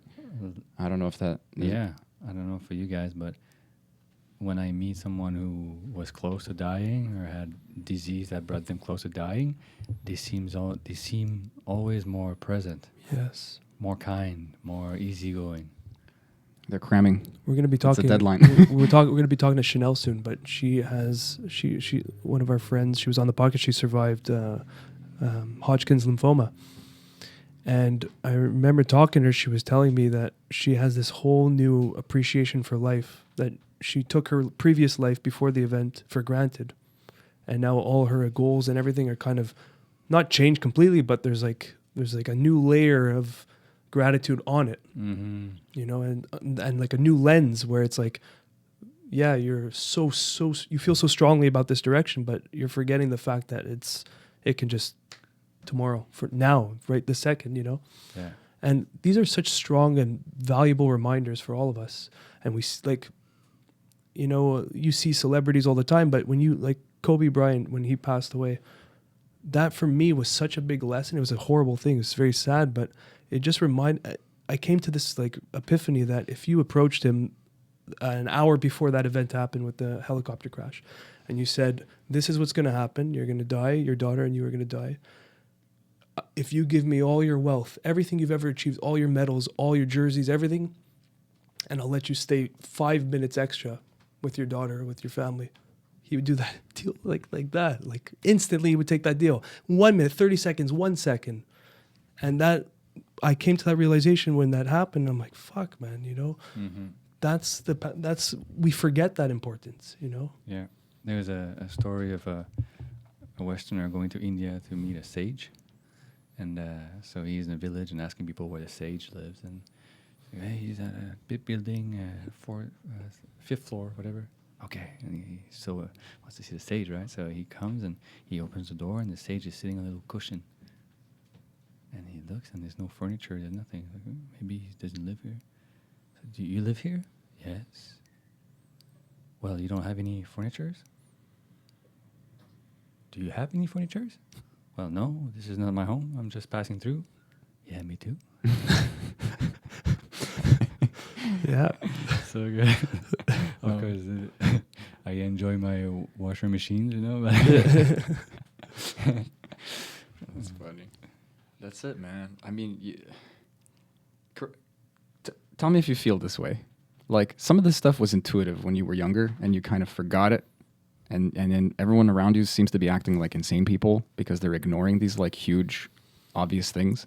And now you're forcing yourself to, like, remember them because you don't see a value to anything else. Is that anyone else like that? Is that just me? Like, everything is overshadowed by this, like, we're all going to die. Like, there's just natural law out there waiting to fucking eat you alive. And there's a lot of good and a lot of bad, but, like, the ignoring of it is, like, unsettling. I think that perspective, when you're younger, when you have those, because I had that too. I was doing crazy shit that I think about now. I'm like, fuck, I could have died in that moment, or like stupid stuff. But I just think... You must have a bunch of stories like that. But I think it's the burden of responsibilities wasn't as prominent as it is now. Like, I don't have a family to take care of. I don't have children that are really pulling. I have Lily. Like, Lily is something I have to constantly think of and take care of her and walk her. So, like, there's more latches down to the planet, to this dimension, to this moment. So I can see people forgetting that when their responsibilities are just like loudspeakers on their ears, you know. They have to feed their son every morning. They have to go to work. They don't have time to even process the notion that they're going to die at any given time, that they have this timeline of work. At 65, I'm going to retire. Like there's these preset plans. So it's easy to tune that out, you know, and forget or trick yourself into forgetting, you know. It's And almost, it's and time. It makes it, I find death makes it, the whole experience perfect in this regard, you know. There's an end to it. It makes it so potent, so special in a way. Like, otherwise, it wouldn't be the same without death. You know? It'd be very different. Yeah, I remember some Jehovah Witness used to come to my house. Beautiful people. George, his name was George. And he would come in, I would give him a hug, and we'd have amazing conversations. And obviously, he would give me the Bible and say, hey, have me read a passage, and what do you think about this, and what do you think about that? And he knew I would never join the Jehovah's. But it didn't matter. Like, we love each other, and we could have a brotherly conversation anyway. And he was telling me, like, yeah, for them, their belief is that Jehovah will come on the earth and rule his kingdom, and people who've sinned or are bad, they're going to go somewhere else, and they'll live here eternally, right? And I said, eternally? He said, yeah. You want to live here eternally? Like, think about it. Eternally. Not 10,000 years, not 100,000 years, not 5 billion years. Eternity. What will happen? Your kids will remain kids? You won't grow old? The old people will remain old for eternity? It's really weird. Once you've ate all the foods you can think of, or taste everything, have all the conversations and podcasts that you can actually speak, then what? What will you do? And he was like, oh, I never kind of thought of that. and there's a story of Alexander the Great. He was looking for the elixir of life, like the... Oh, like to be immortal kind of Yeah, thing? exactly. So he was going from places to places, and he went to see... he heard of a sage in the mountains who had the answer. So he went, and the sage said, yeah, it's in the cave there. You just have to walk, and you'll find it. He's like, really? Yeah. And so he brings some jars, you know. He's walking in the dark, and eventually there's a golden liquid falling from the ceiling. And he's all excited. He feels his heart beating. Yes, eternal life. He gets his jar to fill that up, and maybe I taste it first, you know. So he put his finger, and he drops on his finger. It's a golden light liquid. And he hears, don't do this. So he stopped. What the hell? It's pretty dark in the room. He doesn't see anyone. I said, don't do this. and then he starts looking, and he sees a crow in the corner full of spider web and dust. And he looked at the crow, and the crow looked at him. Yeah, don't do this. What do you mean, don't do this? I did that 5,000 years ago. All my friends are died. All my families are gone. I'm stuck here for eternity, my friend. Don't do this. Right? I want to see that, like a movie. It's a crow, too. It's like a... Learned how to talk. Took him 5,000 years. It's intense, man. I've thought about it a lot, like just as a thought experiment. Honestly, there's no point because it's our design. We have an expiration date, and it's a mystery too, and that's extra fun. But I mean, like some type, like I don't know, you would lose who you are 7 times over. You would have literally multiple lifetimes, and then what? I don't know. Can you die? Can you get stuck somewhere? Like you start thinking of the logistics. You start losing the philosophy. You would transcend eventually, I guess. I hope. Because you become so... You would attain all the knowledge. Yeah, exactly. Yeah, it would just come to that point. Maybe you'd figure out a way to kill yourself. If it's a turtle, if it's a turtle, this is the funny part. Actually, this is like the karmic line. It's like you'll do all the fucking sports and everything. You'll master it all. And you still have eternity, and then you'll just, if someone tries to find that person, at some point they're just gonna be seated in a mountain meditating, and that's like the final realization. And that's like the karmic line that's heading towards. You ever seen The Fountain? Oh yeah. Was it that movie? Yeah. Where he's just like floating in space with a He's tree going eventually. through his own life. Yeah. Have you seen Her? Yeah. I haven't seen. I heard about this. That was great. So they literally so like that's bounced. exactly what you just mentioned. Actually, Her is a AI, and the guy falls in love with the AI. And at first, she's pretty new as an AI, and she wished she would have a body, to have intercourse and to actually taste. But she grows super fast. She evolves super fast. And eventually she has access to all knowledge, quantum physics and spiritual scriptures, everything. And she can talk to like 10,000 people at the same time. She knows everything. And eventually all the AI, they leave. And she says to the guy who's in love with her, she says, if one day you want to join us, we will be in the silence between the words. That's profound. So when you have all the knowledge in your mind, in your cerebral, looking for the word, intellect, even that eventually you realize, that's absolutely nothing too. And you go beyond that. Like you just said. So eventually, okay, end. Yeah. Yeah, you just like know how, like you just. There's a process in again. There's like a yogic technique, and you just like decide to die. You're like, all right, I'm done. Yeah. You do some chakra magic, or you stop eating, and then I don't know what the technique But is. it takes a lifetime to learn. Imagine, yeah. Yeah, I meant to die. Let's say trip and fall down the stairs. Nope, meant to do that. Yeah. That's fine. I don't know. I'd like to live like 200 years or something. But did you ever watch the show The Good Place? You guys ever heard of The Good Place? No. Great show, super funny. It's like Lost because it, like nothing ever gets concluded. You just have all these questions, but it's very funny. It's also just really funny. And the show starts where these people die and they're in the afterlife. And like, I mean, I don't want to spoil it for anybody, but like it comes up. They're like, we're just here forever now. Like even in The Good Place, even in heaven, you're just like everyone who's been there for like a million years, and they're just like, and they're like, I want a Coke. No, I want a rocket ship. No, I want a porn star. No, I just want a Coke. Like they don't know what's going on anymore. They're like all zombified, and it's just funny that it's brought up. It's like in this version of the afterlife, the problem is that they're consistent. They're who they were on Earth remains. That might not necessarily be the truth. We might just be a drop that goes back in the bucket. So. Yeah. I had a conversation with one of my teacher from Peru, Diego. He died now. He passed away. He had cancer. And it was last year, just before he died, we knew this was our last conversation because he chose the date of his death, which was the next Monday or something. So we both knew this was the last moment together. It was so beautiful and so potent. So obviously you've done 5-MeO-DMT and has all the dissolution experiences and everything. And Not this guy. Not yet. I'll get there. he was saying, well, maybe there's nothing after, which is fine. There's nothing. It's peaceful. But I kind of hope there's something, I kind of hope there's something. Thinking about it. And then he goes, yeah, I think if I come back here, I want to be a rock star. Like I want to sing some song about truth but like a rock star, like worldwide known. And we both start laughing. Imagine it's that easy.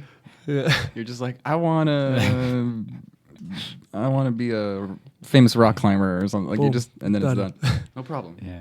We'll Which set is it up for you.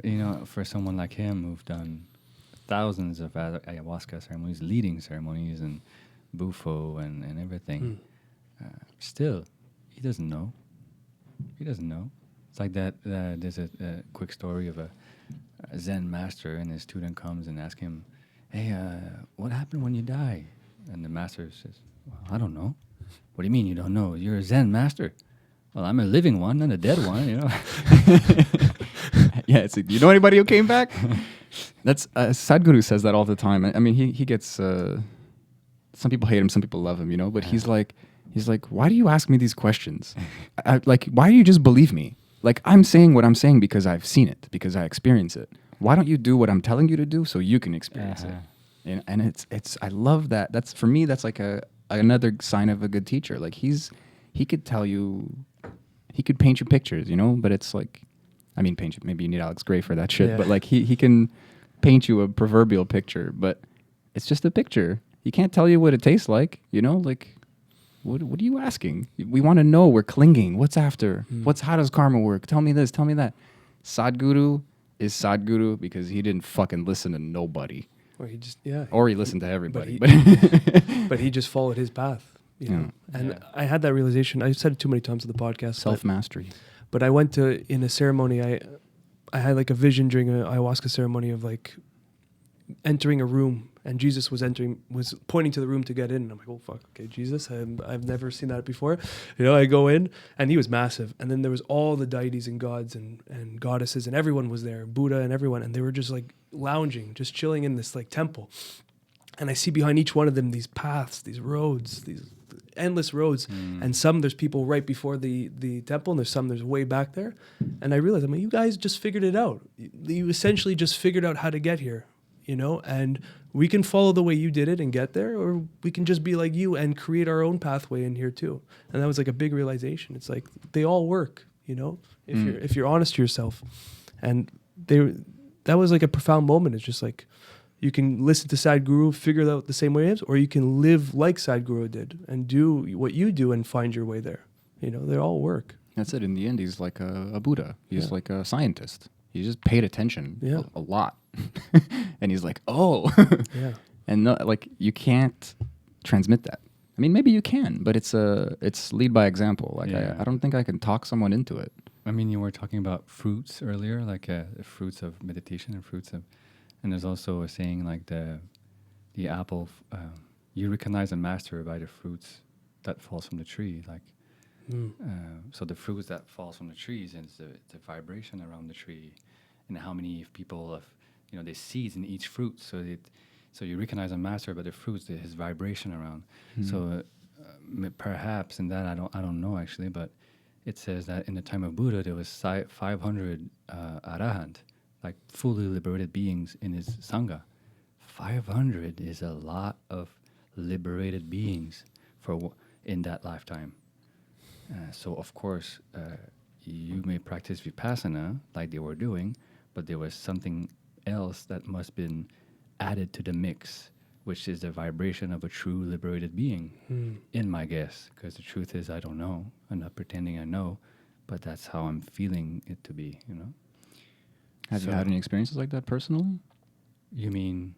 Just, I don't know, being around a certain person and kind of getting something from them beyond words? I saw Jesus 3 times.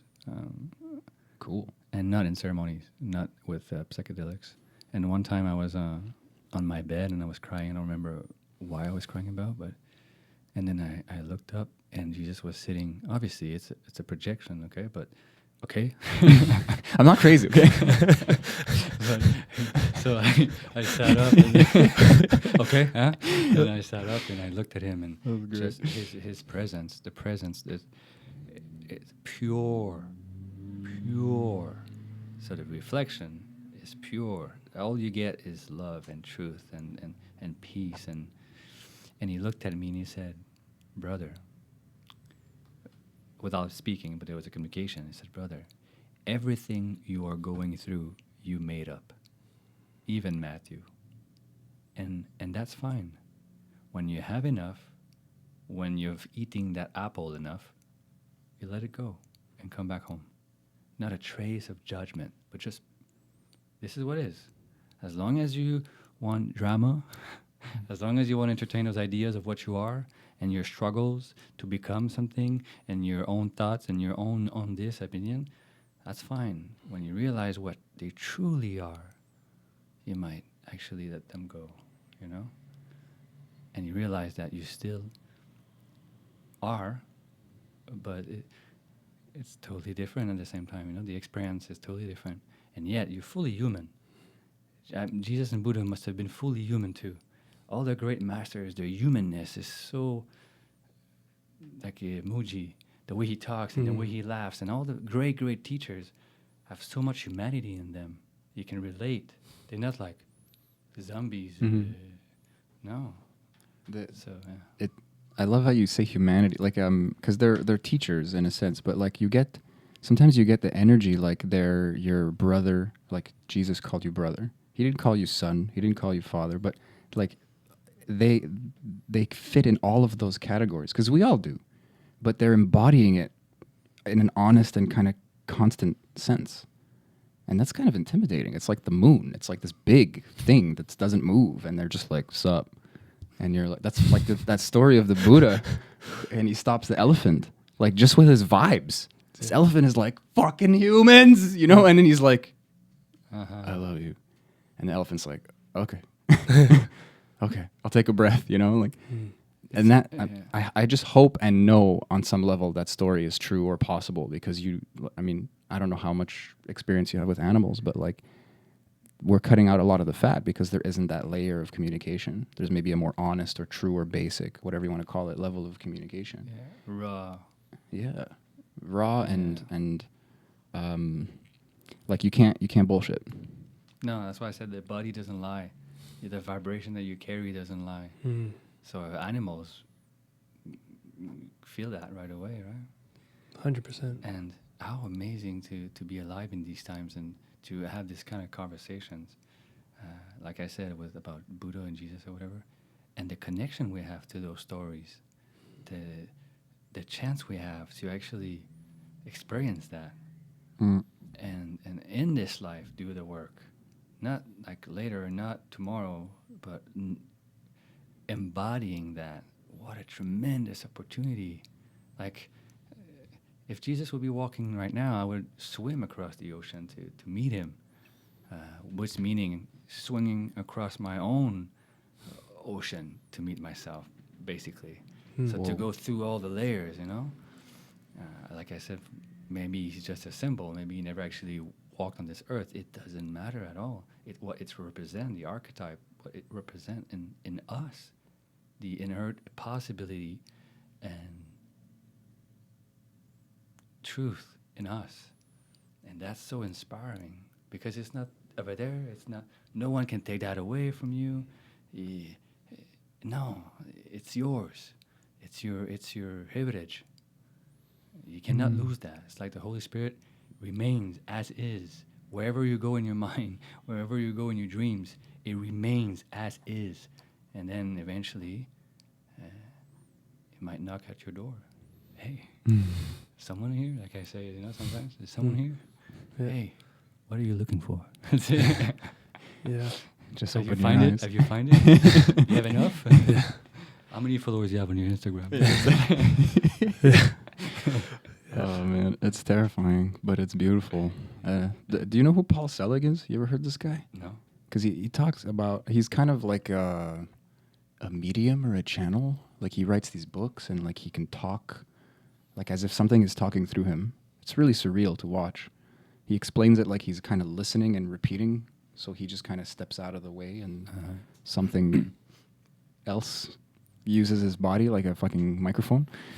But him or they or whatever talk about Christ as like as a frequency that you can kind of like a power line that you tap into. And it's like we all have the material or the capacity, if you stay in this like electricity metaphor, but it's just opening that channel or maybe plugging in, you know, someone like Christ comes in and shows us, and it's inspiring, like you're saying. But then there's this weird form of victimization where it's like he's the son of God and I'm a piece of shit or something. And it's like, no, like we're all here, we're all worthy, and it's more than worthy. It's like being here means you're worthy. There's no question. And that's Christ consciousness, you know, and Paul Selig, like these books are really inspiring me. He says very intelligent things in kind of like small, fast little fortune cookies. You know, he'll say what you damns you right back. What you put in darkness calls you to the darkness. And he says, you know, he talks about Christ consciousness as a wave that we can all kind of ride, or a frequency we can all tune into. And it's just this, it's a real living and embodying a universal love. Not in that dull way like I talked about earlier, like we're talking about meditation, but really feeling it and letting it guide you. And yeah, you might make mistakes or hurt somebody or whatever, but you have this intentionality now that is like not even a true self, or like it's not about genuineness. It's like it's about capacity. It's about it's opening this kind of self-love that is hard to explain. Yeah. I think there is a genuineness, genuine. I give up. Genuineification. Yeah, there's a like in true honest humbleness, in true humility, you really realize I am nothing. This heartbeat is going without my say. Those thoughts, they just came to me. I am absolutely nothing. And in that, repentance, the true sense of repent, en français, in French, une pente is like a hill. So repent is to reclimb that hill. But at first, I find we have to, well, I'll speak for myself, I had to still to be at the bottom, to really acknowledge that, man, I don't know who am I, what I am, what I'm doing, what I'm searching. I don't know nothing, actually. I don't even know how I got here, what it is that is here. And when you really not own that, but really accept that as a fact, actually, you lay down your own basket, and then in pure humility, what is reveal itself. And then, that feels good. Then all the stuff we talked about, yeah. And then bouncing between And craving then, again. and then the suit comes back. And you put your rollerblades and you go do some tricks. And You had a great story. It never where, ends, man. where It never fucking ends. you had a great story where once you said some guy or a monk was going up the hill to find enlightenment. You can repeat the story. It was a beautiful one, but Yeah. but yeah, you could go for it if you remember it. It was the okay. Well, I'll go. But he was Okay, you convinced me. I'll I'm say gonna it. butcher it, but I'll say it anyway. No, I believe in you. But yeah, so the monk was going up the hill to find enlightenment. He heard it was at the top of the hill, and then there's an old man coming down the hill. I think it was a regular man, right? And he was holding a bunch of sticks. And then the monk's like, "Do you know where it is?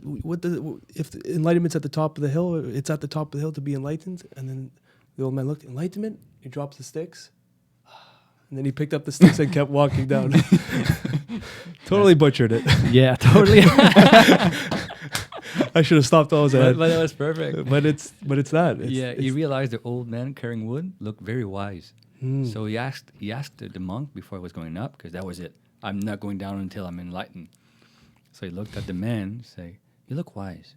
Do you know what enlightenment is?" And he dropped the wood. And what after? You picked up the wood again. It continued on. That's it. It's glimpses. Yeah, I had a vision of Vipassana. I was sitting in a park between two streets with cars and houses and whatnot.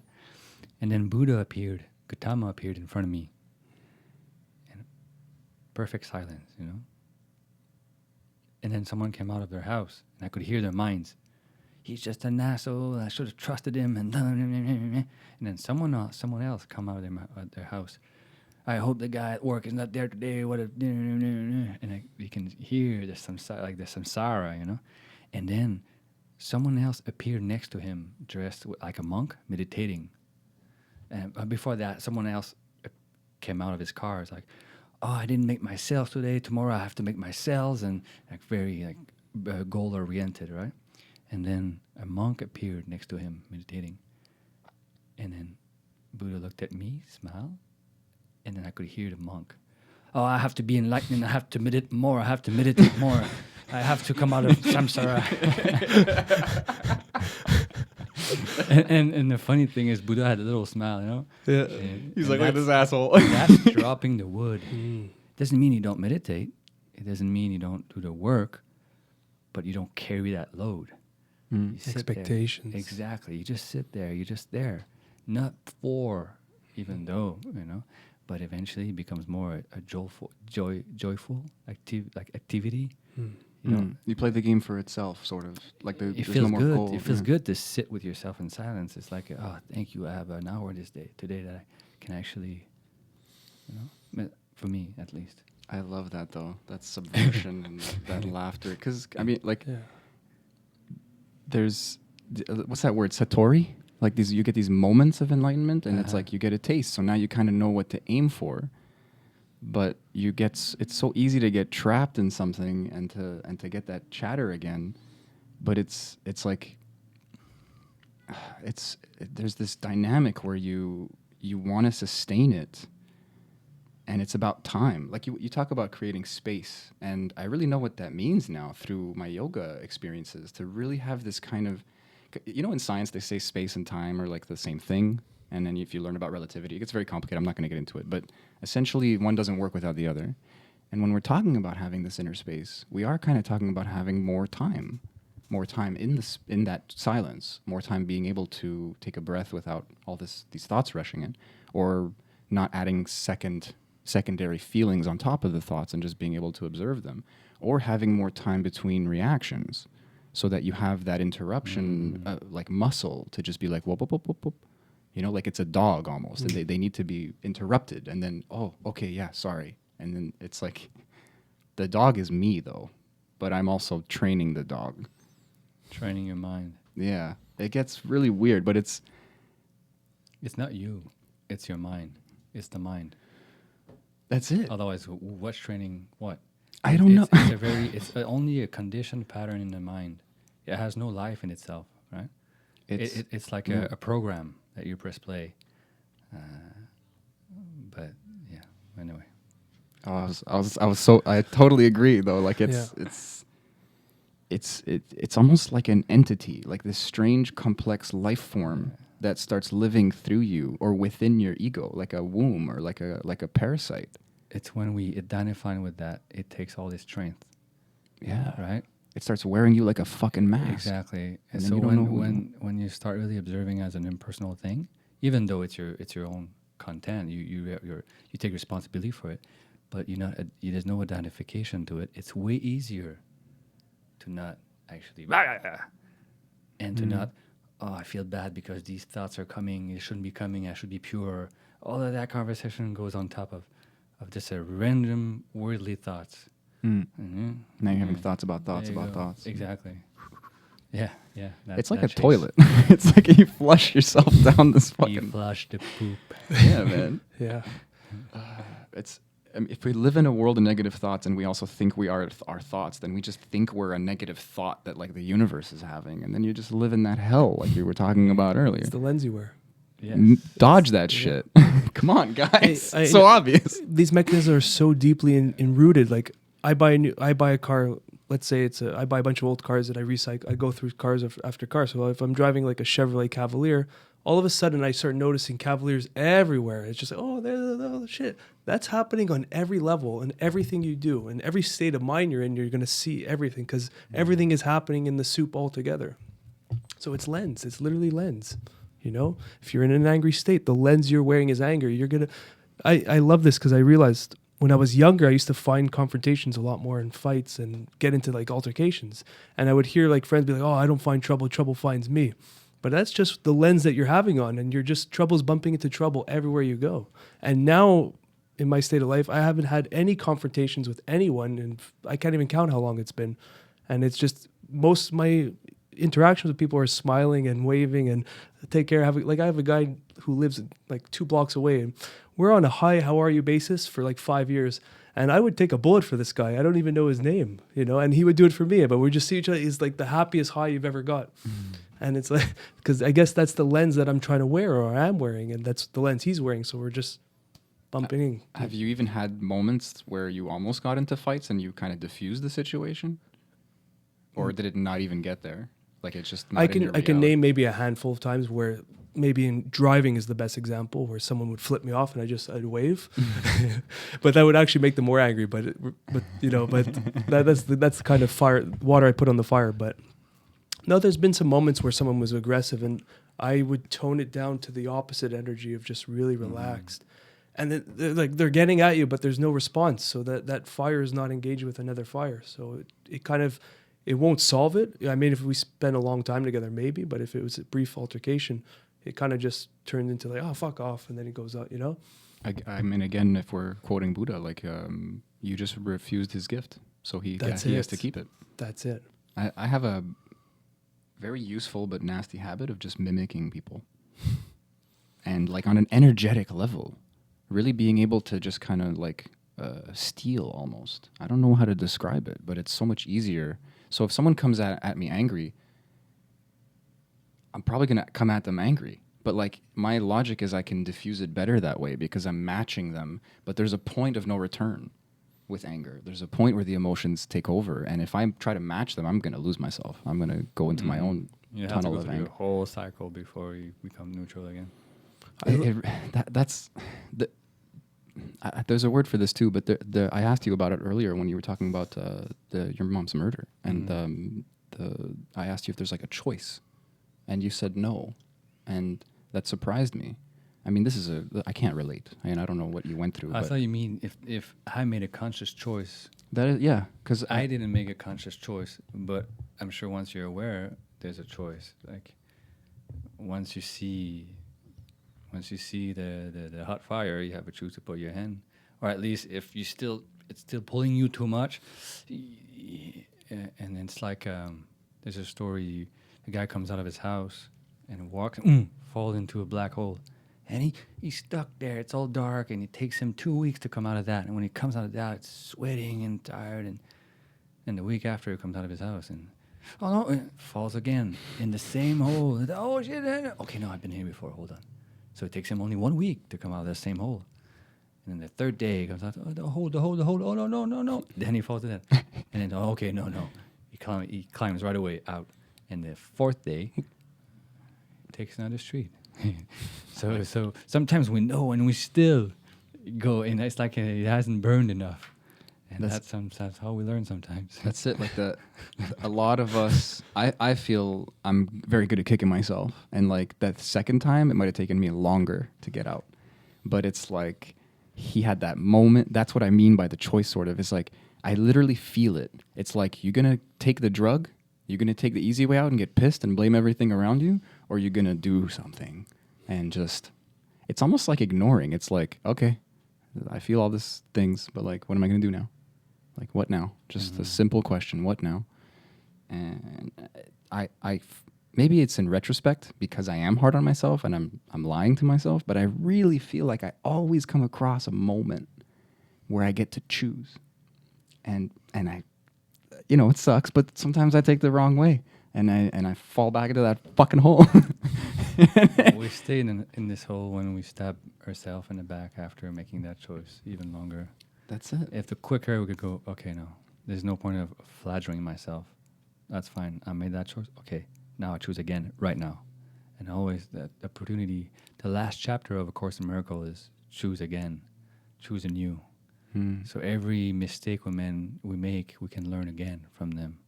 And we can choose very quickly. I made a wrong choice. I should have. What am I thinking? I'm reading all these books. I should know better. No, enough. Right now, I choose again. Boop. Okay, thank you. And so you still have to listen. You don't need to suffer more to receive the teachings and the wisdom from a decision. Sometimes before in ceremonies, when I started, teachings comes and like, you feel like a piece of crap. I did that or I acted this way. But now, if there's a teaching that comes, and we all know this, right? But now, if a teaching comes, it's more like, okay, thank you. Yes, thank you. I'll choose again. There's no point of it. Yeah. Like if you have a son or a daughter, when you tell, you don't want them to feel guilty if you're correcting whatever, No, it's just to teach you. You don't want them to feel bad about it. So same for us. Yeah. It's funny that the guilt kind of undercuts the lesson in my case. I don't know if it's the same for everybody, but it's like I was talking about RAM before. Like I'm literally just wasting time and energy. It's rumination. It's like, the past. I want the past to be different. Like, what are you going to do about it? Again, like, it's not pragmatic. The past is cool and there's a bunch of lessons and stuff, but to stay there, you're literally like building a room and chilling in it. And it's like, and then locking the door and then being like, and then crying about it. And then it's like, you did this. Then the past just keeps getting bigger and bigger as you live in there. You're not in the present, so you're missing the present, and the present's translating into the past. So that past timeline that you've imprisoned yourself in is just getting bigger and bigger. The regret grows because it becomes a self-fulfilling prophecy. You're taking more energy out of the moment and essentially surrendering your power to your negative emotions. Yeah. That's why, for me, it's very important to be vigilant, to always act out of my heart. And if something slips and I act out of a reaction, or I correct it right away. I say either, I'm sorry, I shouldn't have said this way, or right away, boom, clear that debt. Yeah, that's ninja, man. So that way you don't carry anything, and every day, and in the Bible also it says put God before everything else, and God being truth, being peace and love. If you really, really put that before everything else in your life, then your life will be beautiful. You will grow in wisdom. You will grow in loving compassion. You will grow in clarity. You will have amazing friendship. Everything will come from your first intention or purpose, like your first direction. And at first it takes faith, because you don't know that you don't know. Like there's so many things in the shadow. It is so dark. You can't see clearly. So you have faith. You have beliefs and stuff. But eventually, when the light start coming through the windows, and then the breeze comes through the window, and then the door gets opened up, it gets so bright, and then you understand the scriptures, you understand the masters, and you understand your own laws, the laws of creation, the laws of nature, and then you know that when you transgress, how you say that in English? When you Transgress? yeah, these laws, you know what's gonna happen. Oh man, okay, now I need to make amends. I need to correct that, So it becomes very clear. And sometimes life throws some hard decisions, and sometimes we fuck up. And sometimes Diego used to say, there's a mantra. Sometimes life sucks. Sometimes it's hard to be a human being. Sometimes it's hard, man. You're tired or whatever. You go through a breakup. Those hurts, We all know that. Someone you love passed away. It's hard for everyone. So you can hold each other in that also, Yeah, that's the light at the end of that tunnel. I find a lot of people forget, and they feel they're suffering extra because they think they're like alone, and then they start creating this separation, and a lot of like it just turns into bitterness, and bitterness can kind of morph into sadness or anger like really quickly. But it's this kind of like, why me? And then you start forgetting we're all suffering. We're all having these moments where we freak out. There's videos on YouTube that are like montages of rich people saying money did not help my depression. they're just literally one after the other. Like, it doesn't fucking help. They've done studies and shit. If you have like, 70 grand a year, then at least you're not worrying about your bills kind of thing. And that helps. But, there's a point of diminishing return. You got a few million, a few trillion. Bezos is getting a divorce, like, let's put things into perspective. Yeah. Yeah. Yeah, there's poorness and rich. Like, there's poor people in richness. How do you say that? Like, and then there's richness in being poor. Yeah. Like, you can, whatever you got, you can use for your own growth. If you're poor, you can use that to grow. If you're rich, you can use that also for, to grow also, if you realize. It's tough though, because I feel like a lot of those people know that they're not growing anymore with it, which means they'd have to give it up. They'd have to remove it from their lives, and they're not going to do that because everyone's going to think they're nuts. It depends. Some people are billionaires and they're fully detached about it, and that's why they got millionaire, because they weren't afraid of losing it in the first place or lacking it. It's like a mind state. It's the blueprint for them. I quote Joe Rogan because he's making a killing in everything he's doing right now, but he calls the money now is just fun tokens. And that's how he looks at it. There's no attachment to it. It's just they're allowing him to do more of what he wants, but it's not. No, he's not attached to the stockpile, or maybe he is. I don't know, but that's what he puts out there. Just fun tokens. Yeah, it could be easy to fall in a trap where, if I'm spiritual, I have to be poor, or money is bad. All of that is very.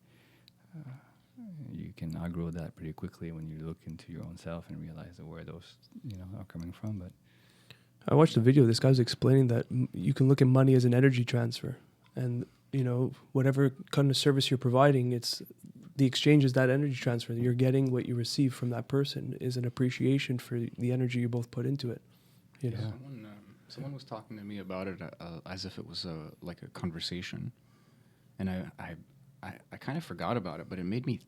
You ever just hear something and then your mind like chews on it for a long time? Like, it really blew my mind. Like, it made me look at conversation as a transaction, and value, and like deposit, and like overdrawing sometimes, you know, when you lie or when you overreach or kind of say something you shouldn't, and it made me look at money as a kind of form of communication. Like the what am I being rewarded for in my daily life, in my actions, how much, and then how am I using that, and who am I essentially representing, or who am I, what's the word, when you, like if I give money, if I patronize someone, like who am I uplifting? There's a better word, but like who am I giving my kind of, it's like a voting also, like I'm giving power. I'm going, I want this, like boycotting, like the opposite of boycotting. I could literally withdraw that form of communication. And I'm very directly saying, I don't want you to, like, I don't want your business to exist, or I don't believe in your product or whatever. And still now, I don't even know what I'm getting at. I just know that there's like a truth in there that I want to pull out. And it's like, you touched on something big for me, because there's this kind of, I grew up watching, like, you know, Saturday cartoons, and all the bad guys were rich, evil. For some reason, that's always connected. And maybe that's a little true in real life sometimes, but what you said, I'm sure, is true. I've met a lot of people on both sides, you know. Eckhart Tolle was, like, essentially achieved enlightenment because he was poor, because he was homeless. Mm-hmm. And then there's a lot of people who are crazy rich, and they're doing a lot of good in the world, and they're giving up a lot of their riches, and they're finding a way to stay measured. And it's not ignoring the fact that they have a bajillion dollars, you know, and like you said, there's kind of an energy of manifestation. Yeah. So they've probably made that money because they're more, they followed what was there for them, just like everyone does. Yeah. And I think bottom line, money is completely meaningless, is what you put the meaning on. Obviously, we live in such abundance in these days.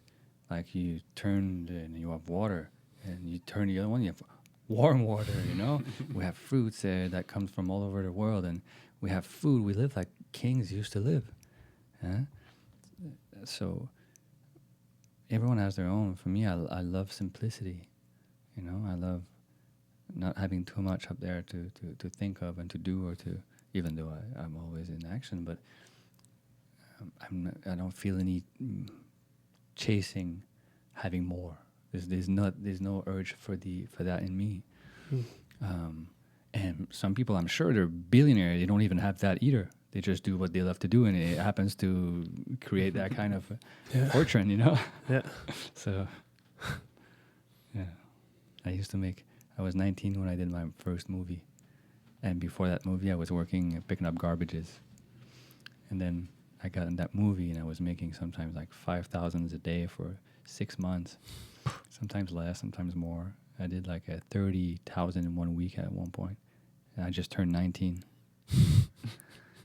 And then the producer, Mike Tadros, like a big Italian producer from Hollywood, he was with his assistant, a woman, and he pointed at me, because I was the youngest one on the set. It's like, hey, you, come here.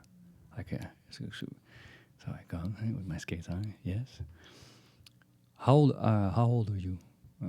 And I couldn't really speak English super well. Well, I'm 18. I just turned 19, actually. How much are you going to make on my movie? Like, I don't know, like almost 200 grand. And he's like, well, you must be a happy kid, huh? And I said, well, you know, I was happy before, and I'll be happy after. And he was silent for a second. His assistant said, whoa, I like this boy. He didn't fire me. Yeah. That's it. Yeah. Yeah, man. That's a surprising answer, dude. You had it's not even like foresight. Like, if I won the lottery, I would feel like I just turned into a werewolf. I'd be like, okay, lock me up. Like, we need to call somebody. Like, I can't be trusted. Like, there's all those stories of people blowing their money kind of thing. I'm sure they didn't plan that. You know, I've never needed much, and I prefer it that way as well. I almost take it as a weakness. Again, I'm just hard on myself, but it's like, I'd rather have less to worry about. I'd honestly, I really resonate with what you said. Like, it's just, I'm okay without it. More money, more problems. You know, that's the truth. We all know the song. Yeah. Not everyone feels that way, but like, you it's like wisdom came out of you at an age where they weren't expecting it. They were like, "What the fuck is this kid?" I don't know. I don't think I felt that way when I was that age. It's money is synonymous to freedom in this fucking society, and I think that's where that evil gets itchy. But Yeah, but I mean, like I have enough to be comfortable. Like you said, like it takes away a lot of stress, and like a single mother raising 2 kids, trying to make the end of the month meets. That's tiring. That's hard, you know. So money can actually give you a break in that sense. So I'm not saying we should all strive for poverty or anything like that. You know, obviously, yeah. That's all I have to say about that. you remind me of this. There's this guy I met in India, and he like just this one action has changed my life. But like he just stops himself. Like I'll rant, man. I'll talk myself into a hole and then out of it. I love that. It's a gift and a curse, you know. I mean, we got the mics to prove it. But this guy would be in the middle of a sentence, and then this cultivated space would come in, you know. This Christ consciousness would crack his brain in half, and he would just like suddenly realize that he doesn't need to be saying this, and for no benefit of us. He would just stop talking, and I'd be like, "What were you gonna say?" Like this OCD kicks. I'm like, "What were you gonna say?" He's like, "It's not important." And then he would like sometimes he would completely just ignore. Like we would just stop following up. Essentially, like we would just know that was not meant to be said, and he's not gonna let it out. Like it doesn't matter if you bother him. Like you're gonna piss him off maybe, or like lose him as a friend. He's gonna be like, "You care about this thing I was gonna say that you don't even know what it was." Like it's just a fucking tunnel, you know? Like it's pointless. But his action was so odd, and it like wrinkled my brain. Like it gave me a new way of seeing things. I feel like I got to double down all the time when I make mistakes, and the truth is you gotta and back away. And I don't know, man. Mm-hmm. It's not in me yet. Let's put it that way. But it's getting there. Hey guys, it's getting there. Don't worry so much about me. That's the progress. Yeah, no, you know? It's starting to show. I mean, it shows. It comes and goes. We talked about it as well. There's waves. Mm-hmm. That's the part that's really giving me a kind of inner freedom, an inner sense. It's like nothing is sure. You could feel really angry tomorrow. You could die the day after. You could win the lottery, lose all your money, COVID this, you know, Trump that. Yeah. Something inside, deep inside, is always relaxed, and I just gotta tap into it. Yeah, boy. Well put, man. It's the biggest thing I've realized lately, and it's. Sometimes when I work in Peru and retreats, facilitating retreats, I tell people you never know what kind of experience you'll have with ayahuasca. It's always different. But the place of seeing is always the same. And if you tap into this, no problem. And if you lose yourself, I might come and see you. Yeah. Is that kind of like a vibrating? Do you think you have like a really clear sense of that space, so you can kind of come and reintroduce that to them, or is it more direct? I was more making a joke. Okay. I don't have that power. It's easy. Sometimes just being present with someone and bringing them back to their breath, just by making a sound like. Then that's all it needs, you know. It's subtle but technical. You are giving them kind of like a trigger, just a 3D bringing physical. Them back to it's their like body. grounding. Yeah, bringing them back to their body to hear. And some people have different techniques. Some people throw agua florida on their hair, and some people do things, and so that it's good to go back to that place that doesn't change, is relax. You know, it's always whatever is happening on the dynamic aspect of life. This always remains somehow. And the more we abide there, the longer we stay there, the more it gets ingrained in our natural vibration. The more right? Yeah. I mean, I've had that feedback from people that I guess after the Vipassana, after ayahuasca and all this stuff, is just like from people I'm not close with, but are friends with people I'm close with. They're like, oh, I like that guy's vibe. It's a nice vibe to be around. I just feel very relaxed. and I don't know what I'm doing. I feel like I'm just having a conversation or whatever, but it just, like Wenka says it, like it starts to ooze out of you eventually. And then that's like, if you want to look at it as a physical thing to see, it's just the wave is going wider and wider, and it's going to affect more and more people as you work on yourself more and more, you know? I find it reveals a lot, though. I mean, you're essentially like in your truth, if you want to put it that way. And then there might be a lot of pain there because there's a lot of lies being lived in that moment. And then a lot of choices are suddenly in your face about perpetuating or eliminating those lies, that's continuing choices. What you're touching on is very important, actually. There's a pain. Okay, so to be with ourselves fully and to inquire and to make that work is painful. You have to face everything and open up everything and heal everything in you. But at least it's a pain that leads to freedom, not to more pain. Thich Nhat Hanh used to say, if you're seeking truth and you haven't found pain, you haven't found anything yet, right? Because we all carry the pain of the world in ourselves. When our heart opens up and you start feeling the suffering within our own and the suffering of the world, which is pretty much the same to different levels, of course, but I remember bawling my eyes out for hours, you know, and almost to the point I'm going to puke, you know, it's so intense. But that's a suffering that leads to freedom. So like trauma survivors, people that have big traumas, some of them don't even feel their bodies. They're so dissociated with the sensations because the sensation is frightening. So they've cut up from their sensations and they're numb. And when they start going back to the sensation, it's frightening for them because it brings back memories and everything you're talking about. But the more we practice and the more we allow that to be, and the more we become comfortable with our own vibration, then we restore a sense of home. That vibration becomes your home, your house, where you can abide wherever you go in the world. Your house is comfortable.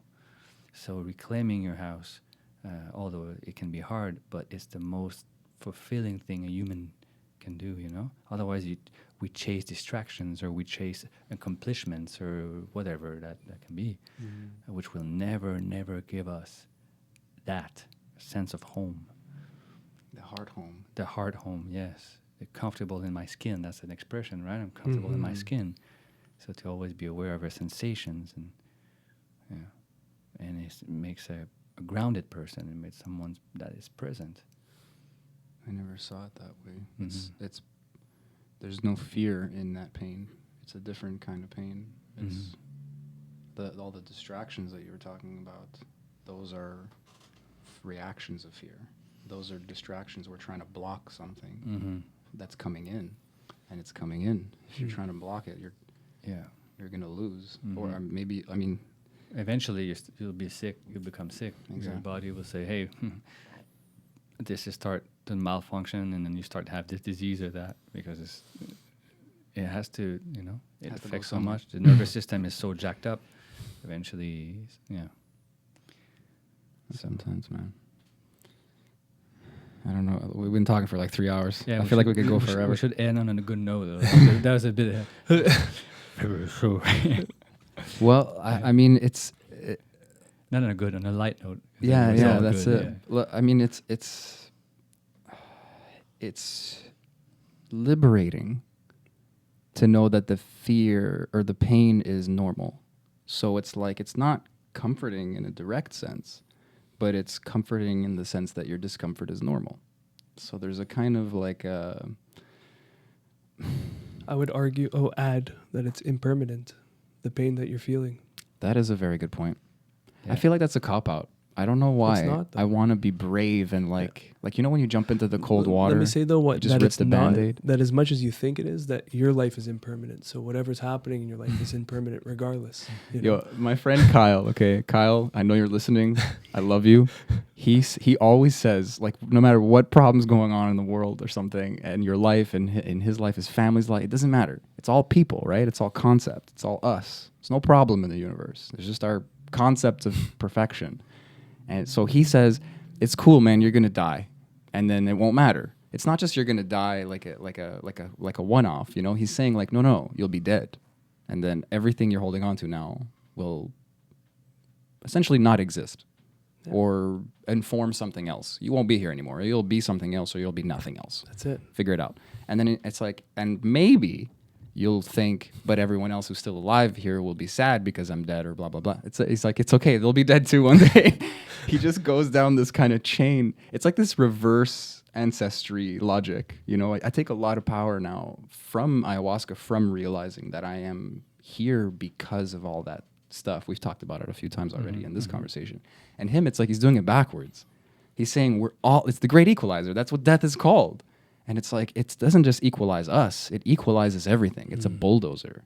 There's just this kind of nothingness that is maybe it's not a coincidence that it's the thing that kind of brings us that inner peace. We're talking about holding that thought in. The fact that we're going to end makes this precious, but it also makes like everything into nothing in a weird way. So it's like we tap into that nothing in a kind of direct way, and we become a little bit more one with the universe. Because now it's like a part of us that was pretending to be alive is like, no, you're dead. Like your deal is sealed. And there's a really weird truth and freedom to that. That's a little soapy. It's a little slippery, but I don't know. It doesn't necessarily, like we were joking, like let's end on a light note. Truths are kind of like a spinning coin, I guess, you know, and we're just choosing a side, but there's good and bad to everything. It's if you run the story long enough. So like, just choose to be happy is like what's the lesson here? Like, just choose to be happy. It's like this thing I've been trying for a while. I learned from you. I learned from him. I'm able to practice it. I'm able to kind of let what's happening to me be impermanent, because it is, but like an understanding that it is. And then suddenly I can like shift into another energy. I don't have to stay angry. I don't have to stay sad. And these are big for me. I'm not saying this lightly, because I get angry. I get sad, man. And to stop myself and to say, you don't have to feel this way. You can feel another way. All the reasons why you feel that way, everything that's piling up, all the logic, all the no, this is reality. I'm sure of it because I feel it. You could flip it like a switch almost. I mean, it's a few switches. It takes time if you're being honest, but it's like, You have that power. yeah. That capability. And it's funny because I just do it by talking to myself and walking myself through it in a kind of logical sense, and the emotions follow. And that makes me realize that I'm not noticing how I'm talking to myself before that. There's just the momentum, like we talked about before. I had a friend that came for a breath work, and he was breathing and happiness, health, gratitude, love, and going on and on. And I let him do his thing, and he came for next time. And I said, I understand what you were doing, and I let that happen. It was beautiful, but there's a place maybe now you can open up, or I invite you to feel that. There's a place in you that is not seeking happiness, that is not wishing health or anything. There's a deeper awareness beyond the one that wishes this and that and this. Not saying this is wrong. As a human being, we all wish happiness, health, and that's totally fine. But maybe you can explore that too, you know. So the urge of, oh, maybe I don't have to be sad. I can be happy. Fine, perfect, if that helps. But also, there's a place where, there's sadness is so deep and rich. I'll just be with that now. And then even I'll be with that now is too much at that point. It's just what is now, that sensation.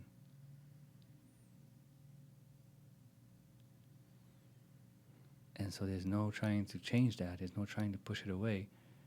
You just are with that and as that. And then it moves. And then it integrates.